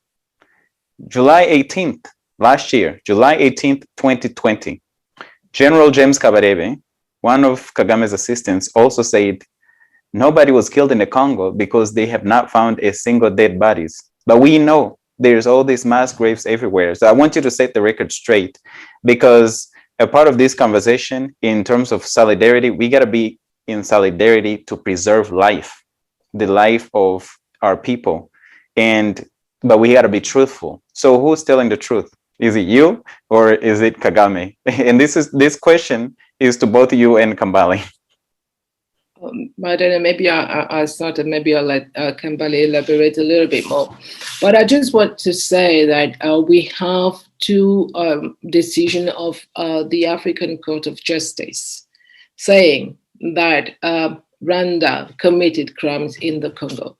The highest judicial court, penal judicial court in the world said, but this was through the case that we had against Uganda, that Rwanda committed crimes in the Congo. So my question always is, if I have to ask Mr. Paul Kagame a question, is why is he refusing to come to court with us?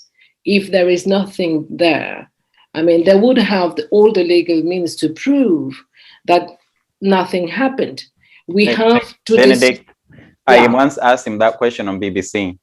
He was doing an interview and they brought me in to ask a question. And I said, why wouldn't you go to court and clear your name? And he said, in his response was, you're the only person that actually believes this. So he's sticking to his story. He can stick to his story, but as I said, we have two decisions of justice here. And if I think about the International Court of Justice, we also have something there. And I think that people today in the Congo are there to tell their stories. We have people who are there to tell the stories. We have people who lost people who had to suffer under the aggression of Rwanda.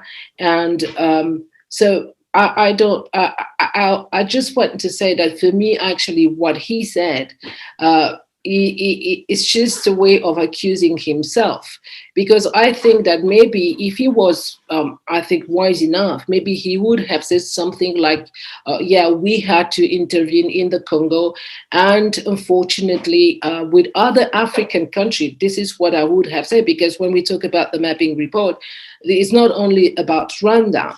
So I would have said something like that, yeah, unfortunately, we had some death, but he decided to negate everything, which for me accuses him even more of what he's denying. So I think that today I want to consider what he has said as really a gift that he has given the Congolese. Why am I saying that?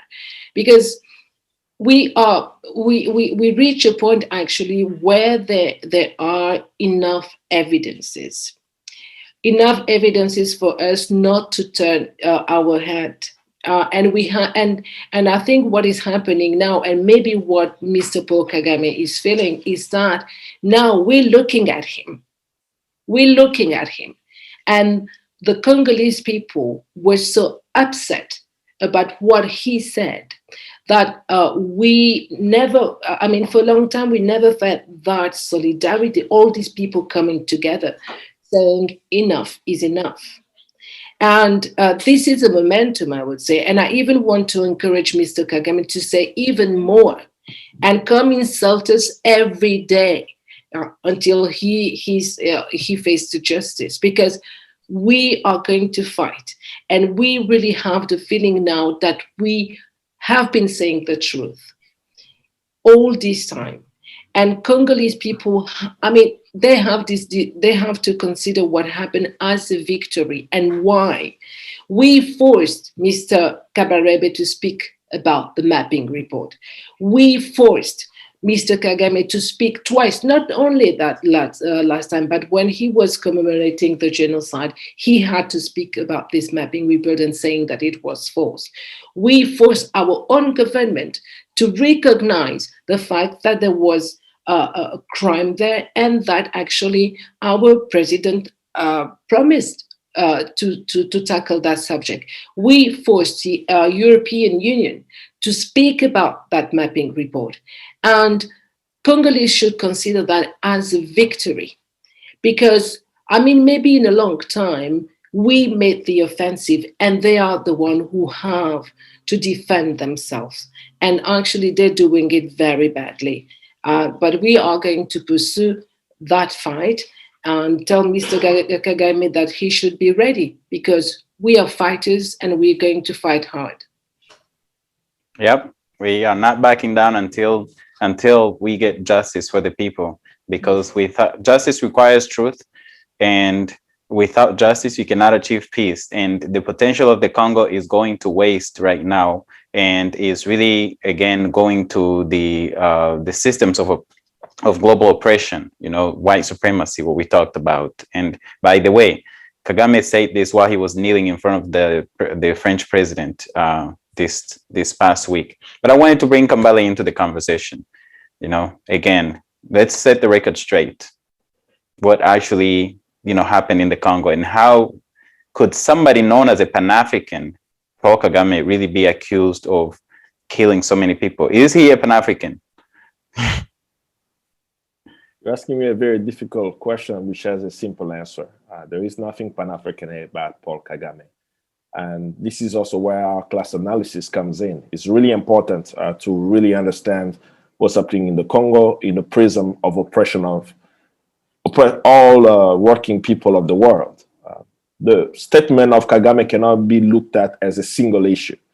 What's happening in the global world today, right? In the world today, we have people, our people in Palestine, who are being massacred and butchered by the Israeli Defense Force, by the forces who pledge allegiance to Netanyahu. It's not by accident that during that same momentum, right, of people around the world calling justice for the Palestinian people, who in the holiest month, right during Ramadan, the Israeli Defense Force assaulted people who had prayer in East Jerusalem. And there was an outcry, right, that exposed the lies of Netanyahu and his government. So we are clear on the African continent. We are in solidarity with the Palestinian people. This is why Palestine has an observatory seat at the African Union, right? People don't know that actually, that Palestine is part of the African Union as an observer. Now looking at the DRC with Kagame, we don't have to convince Kagame that he committed crime. We just need to look at what he himself said, right? He has amnesia. He forgot that there was cameras in front of him with microphone in the late 90s and in the 2000s. There is a documentary called Afrique en morceaux, Africa in Pieces, done by an Egyptian filmmaker. Her name, Gian El Tari is her name.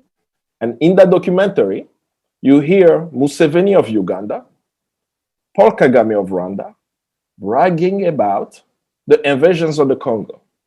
You even have Rwandan officers in that documentary.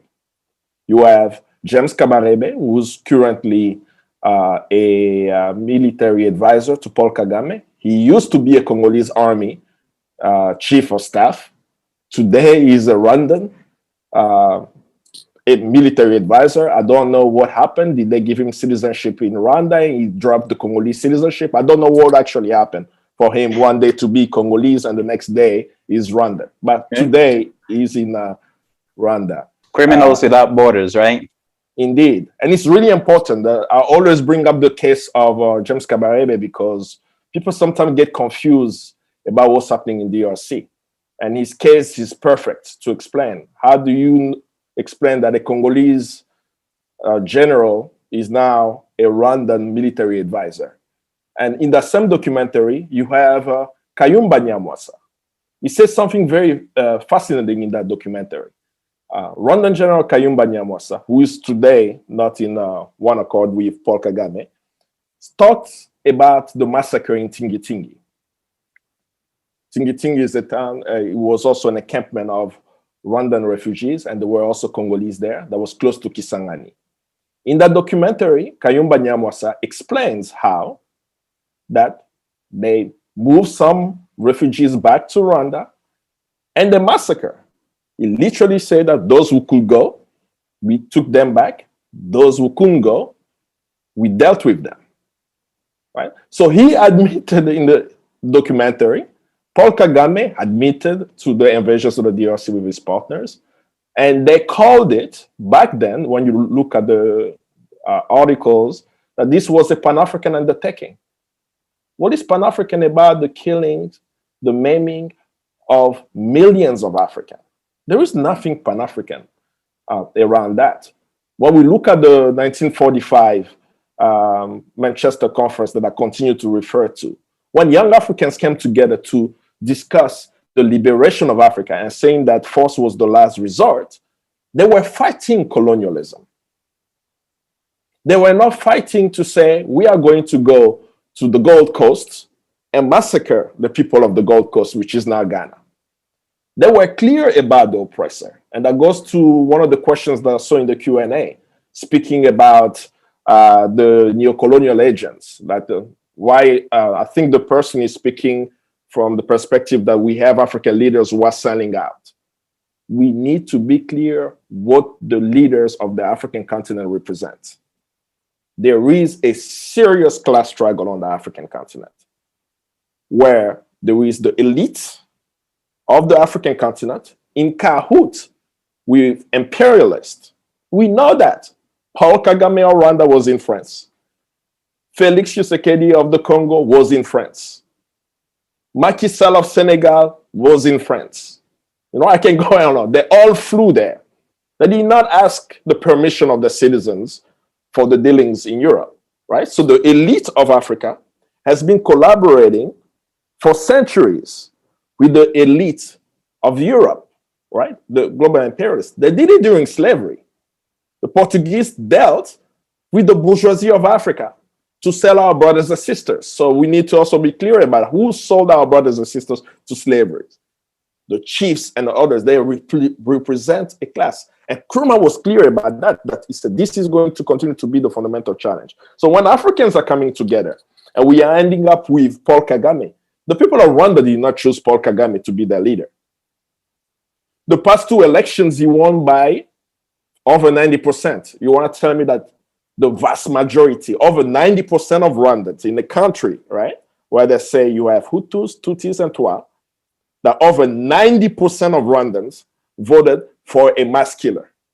No, that's not true. So how is he president? How is he winning elections the same way? When you look at Uganda, just look at the past election in Uganda. It's the same thing, that those leaders that we are saying, these leaders are not representing us.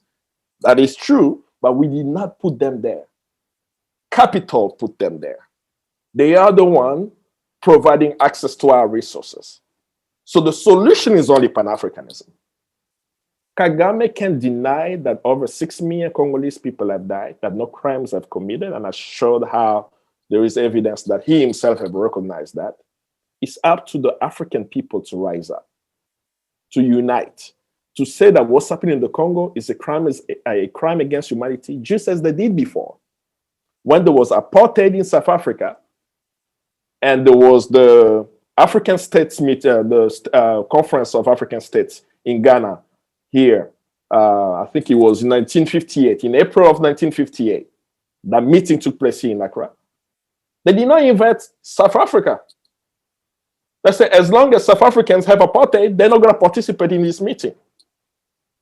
Are we mobilizing on the African continent to say, Paul Kagame cannot end up in any country around the world without objection? He cannot end up in any cities in the United States without an objection of his presence. And the same thing, and we build a Pan-African solidarity, just as we did with South Africa, for everybody to know that until there is peace in DRC, there won't be peace in Africa. And that peace comes through justice. And Dr. Mukwege has helped us take it to the international level for people to realize that Congolese, we do not want to go to any other peace accord. We've gone to Arusha, we've gone to Lusaka, we've gone to Sun City, we're going from, I think the last one was in Addis Abeba, the Accord Cadre. So we keep going from peace accord to peace accord. And after almost now 3 decades, we're not seeing peace and stability. So what's the solution? Justice. Just as we are calling for Black Lives Matter. The Black Lives Matter in the United States is a call for justice. We are not saying let's just have peace. We're saying stop killing us. And we're demanding justice. So Congolese are saying today, and the allies, we need justice, and that justice come through an international tribunal for Congo. And the UN mapping exercise report provide mechanism that Congolese can work to decide what will work for them, but they are all very clear. Kagame, you had a genocide, you should be the #1 supporter of justice in the DRC. And anyone who say never again should be supporting justice in DRC. And that is our call for today.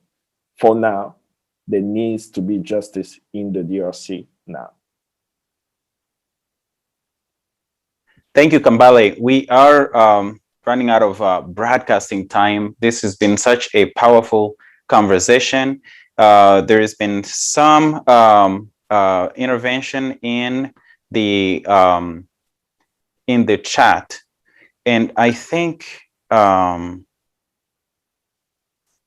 maybe what we should do is first I want to recognize everyone that's following on YouTube. We did get disrupted on Facebook, but we're still broadcasting over YouTube. We're seeing your comments. There's one comment, well, a few comments worth highlighting. One that says, it's from Constance M, that says, the day when Europeans will hold a summit in Africa to talk about Europe's economy will be that it will be the day that we understand the theater that's being staged in Paris today, the one that we refer to. There's a lot of thank yous for the participation in the show of unity here. A couple of other things to highlight here is, this solidarity should extend to the French-speaking activists, which a lot of us are in solidarity with those French-speaking activists. And we just can't wait until things open back up, and you might see all of us at the AUC. I can see this happening at the AUC. And then and the AUC is the Atlanta University Center, which has Morehouse College, Clark Atlanta, Spelman College, and Brown, which are all historically Black colleges and universities. There's a few other things here that I want to highlight from the YouTube comments that says, as long as you're a part of the bloodthirsty clique, which Kambale just talked about, and Benedict, and Sister Salome talked about, and Fanta talked about, you know, everyone is really spoken about, you are squarely the criminal. It doesn't matter your role. And then if it ends with Museveni is a criminal. And I think that goes back to what we talked about when somebody say there are individual nice policemen. When you're dealing with a system, the issue is systemic and systematic. And I think that's how we've got to look at it. The question of a person or individual being nice isn't really, you know, something to worry about. And then let's see, what else can we highlight here? There's someone, Ndagijimana CL, it looks like it's one of the trolls sent by Kagame, that's saying, addressing me, saying, stop manipulating foreigners. They're not stupid. Just walk the talk. Stop calling for hate among African youth. And I'm just wondering where the hate came from. But that is a strategy used every single time, systematically. Anybody that disagrees with this message of unity, the message of liberation, the message of justice, they start calling everything hate. So it's standard operation. Every one of you is gonna be accused of hating or having hate. Actually, this is very systematic, and it's a way of demonizing. It's a way of demonizing the people who are actually, you know, pushing for the truth, are uncompromising, and will not compromise justice. So stay tuned. We're all going to be accused of hate. I've seen it happen to you, Kambale. I've seen it happen to you, Benedict, and every one of you. There was another comment about AFRICOM, but I can't find it. It was to you, Sister Salome. But in any case, let's keep going. I would like for us to do the call to action. I think that may be the best order. Our call to action, and give the honor to Sister Benedict. And then we'll do a round of 1 minute of your closing remarks, and then we'll wrap this up. Thank you very much. If I can just take a moment, because I would like to come to what Salome has said about the police, and which I think is really interesting also, is that when we see when they apply those structural adjustment plans to Africa, the police is always spared. They cut into schooling, they cut into health, but they always tell the governments to keep the police. And I think this is something that we should really keep an eye on, because they are there exactly to oppress the people. So as per the call, I would say that I think that what is really important here for us is really education. I would like to take the example of racism. I mean, if a person is not sensitive, if a person doesn't recognize that he's confronted to racism, that he's suffering against under racism, I think for that person, it would be very difficult to find the means to fight and to fight back. So I think that for everything that is happening to us on the African continent and outside the continent, we really need to be educated and spend that time educating ourselves in order to recognize what is happening to us. Who are we fighting? Who is the adversary? What is the form of brutality that they are applying against us in order to have the right response. And if we have those kind of education, we will recognize a Kagame for what he is. We will recognize a Museveni for what he is. And we will not be fooled by their tricks and their rhetoric or whatever, because we will know perfectly who those persons are and that we cannot deal with them. So I really think that education is key here. That of course that we should join together and make efforts all around the world where we are in order to educate ourselves first and others also. As per the Congo, I invite everybody just to support the people of the Congo, to support their fight, and we just hope that we will soon cheer together and say that we have a liberated people, because 25 years of massacres and violence, I think it's enough, and it's about time that Africans all around the world understand what is going on in that country and that we need to stop it. And as Kambale has said, the only way forward is justice. So thank you very much. Thank you, Benedict. I really hate to shut this down with so many comments and questions from Soma Akilimali here in the Q&A. We got Kara Lincoln, we got Sam Gisagara,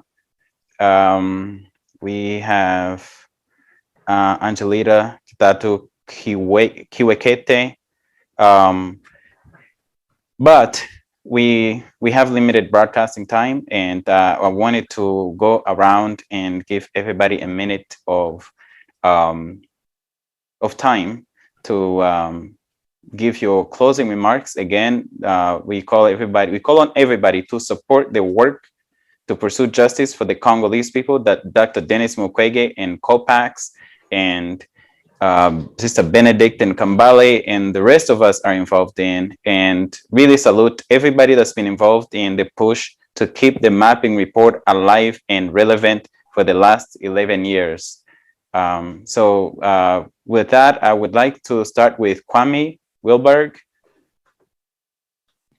All right, and I'll just be brief. First of all, I want to thank HMG and the Friends of the Congo team, and I'm not sure if Brother Maurice was able to join us, but all of my colleagues, comrades, and Friends of the Congo is doing the great work, and certainly the people of the Congo themselves, because it's because of their work on the ground, that we are able to provide solidarity. So it's a reciprocal dynamic. It's not just, they're not on bended knee or the begging bowl to us. They are, it's up, the people of the Congo will liberate themselves, will lead the struggle. So much love for that. And again, much thanks to the panelists and all the work, your presentations today and all the work you're doing every day. And to the point, Dr. Mukwege's work of healing his patients, if you may, but not only does he goes out to stop the reason why they're becoming patients in the first place. In such a way, I think Dr. Mukwege is talking about healing the lives of Africans everywhere. And to the extent that his life is threatened, it also threatens us. So to the extent that we rally to deal with the threats that come against him, we are actually talking about the threats that come against Africa itself. And that's not to indulge in personal glorification, but indeed, to me, he's doing this collective spirit. So I just want to lift that up. And, long live the Congo, long live African people, long live our ancestors, Patrice Lumumba, Malcolm X. I think at this time they would be heartened, I would say. There's work to be done, but they would be heartened by the work we do. So much love and solidarity. Yeah, and with that, I would like to remind everybody that we are not here to be polite. We are committed to the truth. We are committed to justice, not to be polite or anything like that. We will use whatever means are necessary to make sure that justice is served and peace is achieved in Pan-Africanism, unity, in solidarity around the world. Sister Salome, if you would, please. Yeah, thank you. Thank you for putting together this event. I've appreciated being here, sharing space and learning with all of you.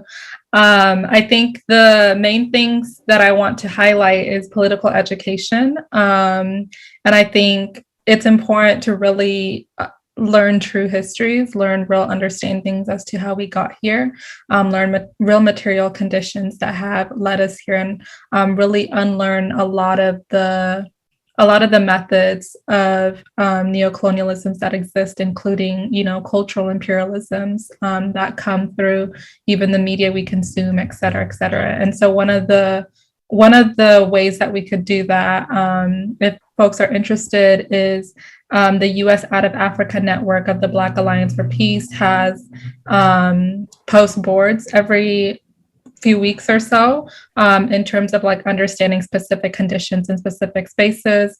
Also like supporting mutual aid efforts that are connected with the continent, really connected with what folks are asking for. So folks are rallying in Uganda and asking for specific things that are politically aligned, principally aligned. I think it's important. Part of our job as folks in the States is to uplift those calls and rally around that. But in order to do so, as mentioned before, it's necessary to understand why it is and what is going on and understand those nuances. So political education is important. And so follow Black Alliance for Peace, follow the Horn of Africa, Pan-African Liberation Solidarity. If you are a Black African, you're welcome to look into joining those organizations as well. And also, you do political education in terms of like deep unlearnings and relearnings as well. Well, thank you so much, Sister Salome. And again, I urge everybody to follow the work that you're doing, both with Black Alliance for Peace and the Horn of Africa, Pan-African Solidarity Group. Let's go to Brother Samori, our scholar activist. Thank you, Not brother. aspiring. Hey, still aspiring.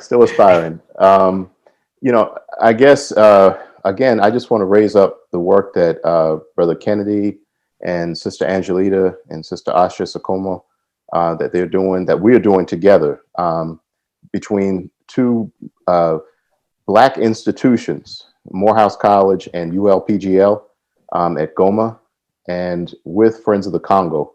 So that's really three Black institutions working together across international lines.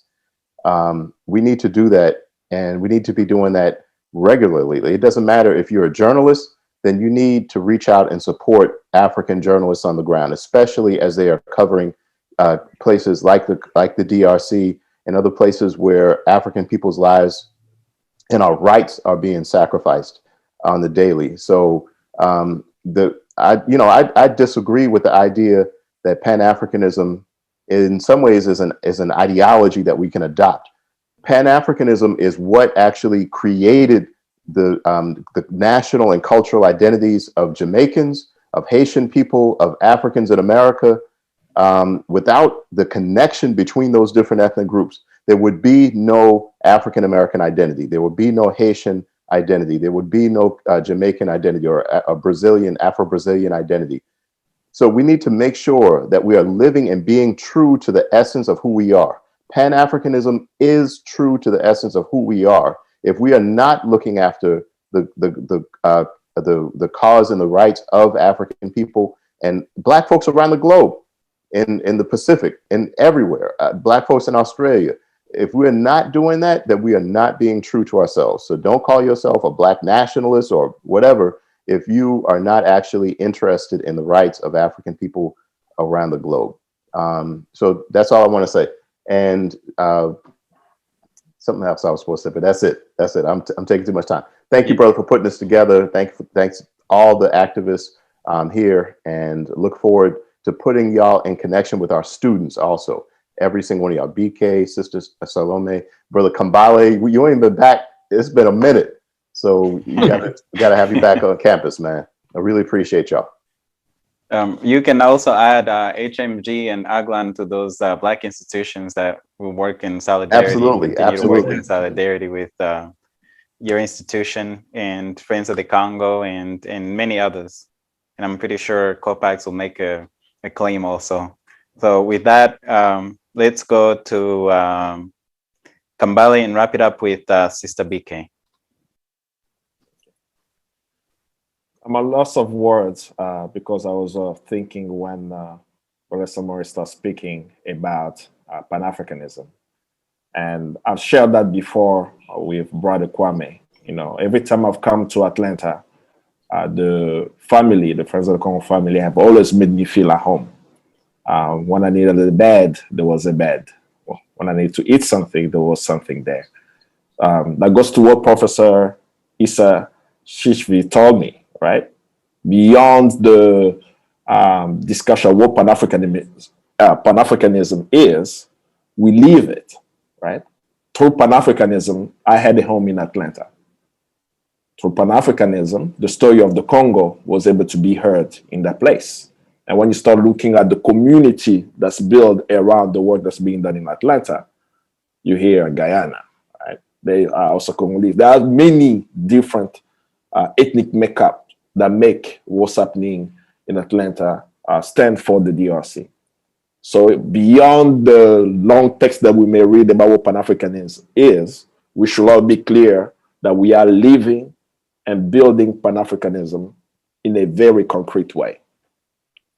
I will end by reminding us 60 years ago what happened to the leader of the Congo, Patrice Emery Lumumba, a Pan-African leader who understood why Congo needed to be free and liberated in the hands of the Congolese for the benefit of Africa, African peoples around the world. 60 years later, justice is elusive to us because of the trajectory of the Congo. The creation of the Congo, there was no justice. The assassination of Lumumba, there was no justice. The imposition of the dictator Mobutu for 32 years, no justice. The invasions of the DRC, no justice. A mapping report published 10 years ago, a decade ago, and the recommendation is still not implemented, no justice. And we are sitting here in a discussion where we have just discovered a crime scene in Belgium, a crime scene that has Patrice Lumumba's tooth in it. That last year, they told us that his gold tooth is in Belgium, and they want to return it to the Congo for a burial in June. No discussion of justice. If there is no justice for Patrice Lumumba and the trajectory, the historical trajectory of the DRC, we must demand justice now. Because by having an international tribunal for Congo that deals with the crimes that have taken place in the past 2 decades, we can create jurisdiction from now to King Leopold II. That is why it's important now, as we are going to June 30th, where we'll commemorate his Independence Day speech, how he reminded people of the struggle. We should know that the fight for justice in the Congo from now to the creation of the Congo Free State is so important for the development of Africa. And this is where I will end it. And I thank you, everyone who participated in putting this event together. It's so much needed to see the diversity in thoughts and peoples, for all of us to be clear that our struggle is one, and we all will be free as we come together.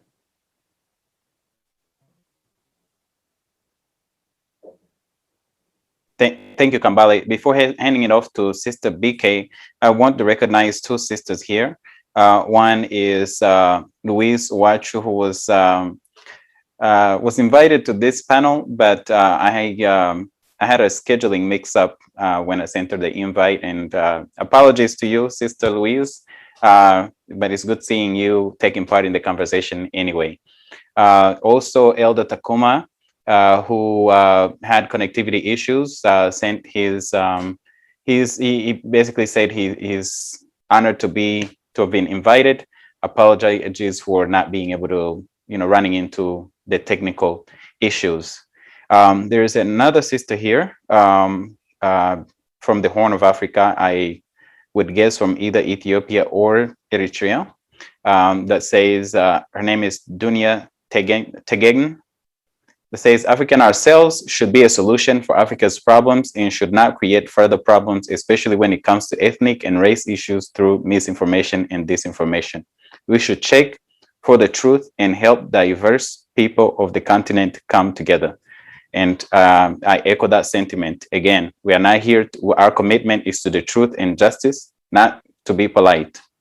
With that, Sister BK, we'd like to give you closing remarks. Thank you very much. I feel very much blessed to do so. And I just want to maybe to tell a story, because lately we had a conversation with Dr. Mukwege. And I just thought, what an extraordinary man. I was quite critical of him, I have to say, before, but he just said that the fight that we are endorsing and that we are leading is because we need to make that effort in order to find the light in the other, in order to communicate, and in order to try to take them by the hand and fight together. And I thought that it was such a beautiful image, because when I think about Pan-Africanism, I was just thinking when Kambale was talking that, I mean, I know that I learned so much about the Congo through the Black experience in the United States. Because there were some writings there, it allowed me to comprehend really and better understand what was going on in the Congo. When sometimes I see things happening in the Congo, it allows me to better understand what is happening also in the US. And taking all the countries and their experiences actually allow us as African people to really reflect on our experience, on our communal experience. And those exchanges, those back and forth, reading each other, looking at the struggles that are undertaken by all these people should really inspire us. I'm a historian, and as I always say, in a certain sense, people think that history is the science of the past, but I like to think about history as a science of the present. Why do I say so? Because the questions that we have are the questions of our present now. We look into the past to see what the men were capable of. We look in the past to see what kind of answers they gave to the problem they were facing, because men most of the time face the same problems. So we need to really cherish that past, that communal past of ours, in order to answer our communal problem into the present. We don't have to fetishize that past, although it's really important, but really understand our questions of today, and that education is really key in order to answer them, and also to understand in this present that we, as a Black person, we have to stand up for each Black person in this world. When there is injustice committed against a Black person in this planet, we need to stand up. And by standing up for our brothers and sisters, it also helps us to build in ourselves humanity to stand up for other people who don't resemble us with their skin, but who are nonetheless human and that are facing injustices. And this is our apprenticeship. We say in our language, in Lingala, that we are Muntu. And Muntu is a man in the making. And this is something that never stops all your life. And if we recognize that into another, we have to make that work. We need to fight endlessly in order to give that opportunity to everybody on this earth to become that human being. And this is what I had to say. And thank you very much, everybody. Thank you very much, Claude and Freeman, for this invitation and to have given me again the opportunity to speak about the Congo. And I think that this is maybe the only thing that I want to say. But I think that everybody here spoke about the human, and this is what brings us together. Our experiences as Black person is about the human, because at the end of the day, if the world is a better place, if everybody understands why we don't need to kill people, I mean, it looks like as simple as that. But at the end of the day, it is about to make a better place for everybody on this planet. So all the people maybe think that white Black people do not stand for white people should embrace the fight of Black people, because at the end it's for them also. So thank you very much.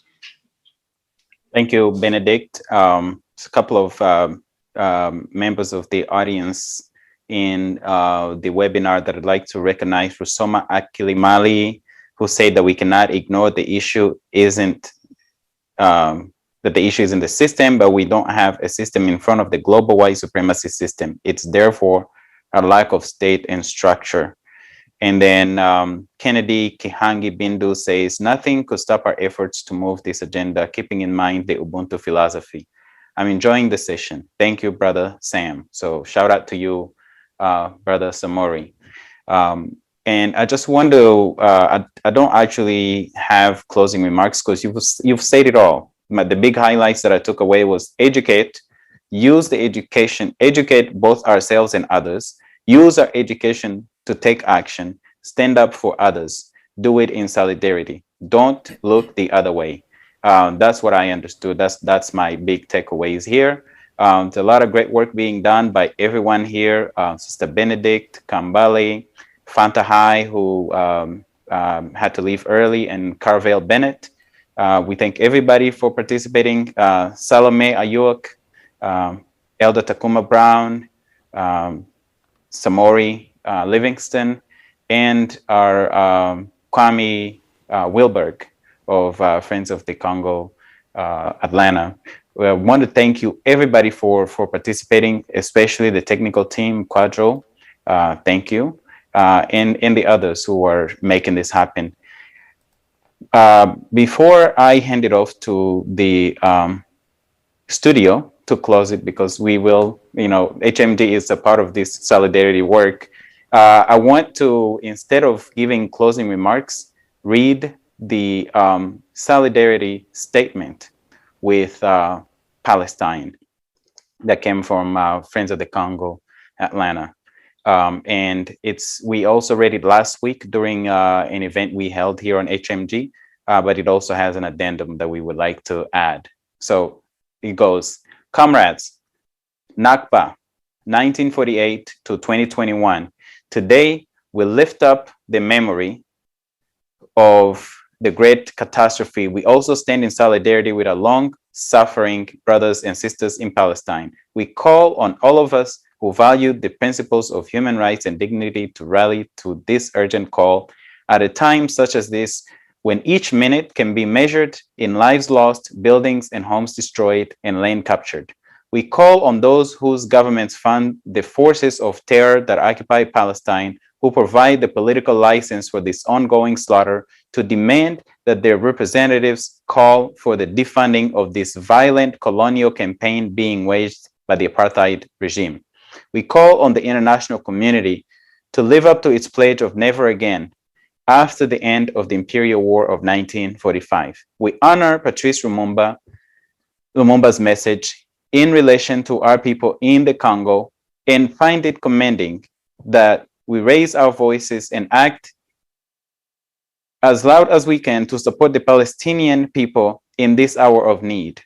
The quote from Patrice Lumumba is, "We're not alone. Africa, Asia, and the free and liberated peoples in every corner of the globe will forever remain at the side of millions of Congolese who will not abandon the struggle until the day when there will be no more colonizers and no more mercenaries in our country." And we can say in our world, beyond the country.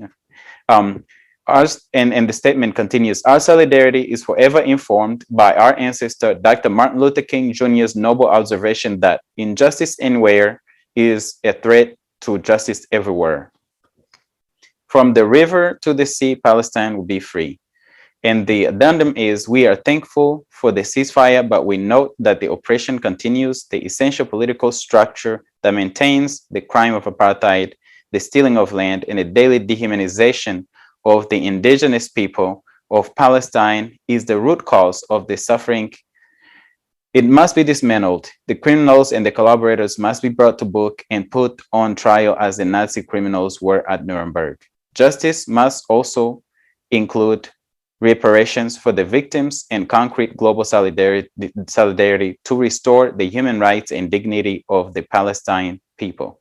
A luta continua, victory is certain. Friends of the Congo remains honored to stand in solidarity with Palestine. Thank you, Friends of the Congo, for this statement. And with that, I would like to hand it off to HMG Director Freeman Bikorwa Singirangabo, and remind you, support Dr. Mukwege's work. Freeman.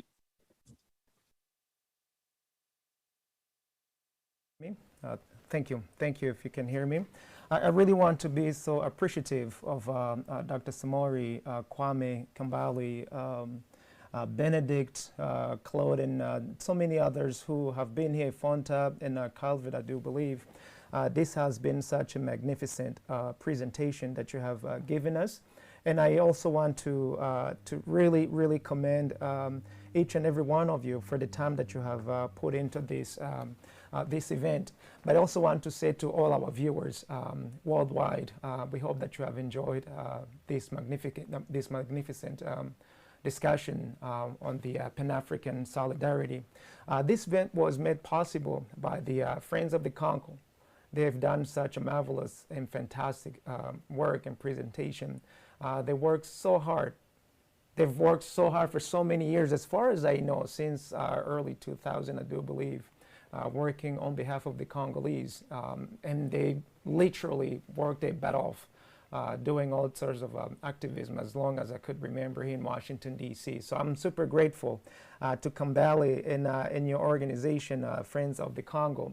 Also, the African Great Lakes Action Network, they've been working so hard, tirelessly, to get these events done and bringing to you all. The Beacon Hill Black Alliance for Human Rights, such a fantastic organization. Center for Research on the Congo, Black Alliance for Peace, Cleric at First African Church, the Shrine of the Black Madonna. These are some of the organizations that made this event, that brought it to you all, and you getting a chance to hear what it is to be a Pan-Africanist, as far as you all are concerned. But I also want to bring it to attention that next week we have the African Liberation Week. So we have taken the liberty this weekend to just kickstart the event by bringing this amazing panelists as they gave you the presentation. But I also want to thank tremendously Dr. Mukwege and his organization for what they have been doing for the people of the Congo. I just could not end this presentation last week, actually this week, when you all heard President Kagame, President of Rwanda, when he was discrediting Dr. Mukwege and the UN mapping reports that the crime committed by the Rwandan troops aren't true, are false, that it's never happened. I just want to let you all know that not only President Kagame himself has spoken, has openly bragged about it, but he have spoken about him and his army going to the Congo, killing so many people. In Kenya, Rwanda, we have tapes, videotapes that actually show him openly saying that, just as Kambari had said. And when you see such what I can call, when you're just being so, for an esteemed leader as the Europeans and the rest of the world love to call him, I think it is such a disservice to African people and to everyone who call themselves Pan-Africanism, especially those who see President Kagame and his work as such a magnificent work. It is important to see the overall picture, not just one activity that's being done. And someone has also mentioned, why is it that African president must go to the West for the African issues? I think it was our sister from Ethiopia, I think Claude said, African issues must be solved by the African people primarily. All the help that we can get beyond that, it is just a help, but we are the we are responsible for our issues primarily, and anything else comes last. So I really want to give thanks to Friends of the Congo for this event that they have put together, and those of you who really have worked tremendously to make it live, to bring it to you all. But I also want to give a shout out to all those of you who are coming in the pipelines for every single Saturday. We have activities that are going to speak on behalf of the African people, our issues, our ways, our voices, and I want to encourage each and every one of you to participate. But I also would not end without saying that we have taken so many shots. We have taken so many injustices from people all over the world, but also because we have allowed it to take place. So all the broadcasters or journalists, those of you who have the capacity, the power, and the will to support African activities, I want to just call upon all of you to come and let's work together. Let's join forces and broadcast all these events. It is expensive to get this work done, but I am sure we have the talent, we have the will, we have the desire to get it done. And we are going to get it done one way or the others. And we also want to put out, we want to just put out all these people who are working against our work, our hard work. So it is our time, it is our season, and I'm just grateful to see such a fantastic panelists like we have seen today from the Friends of the Congo putting this event together.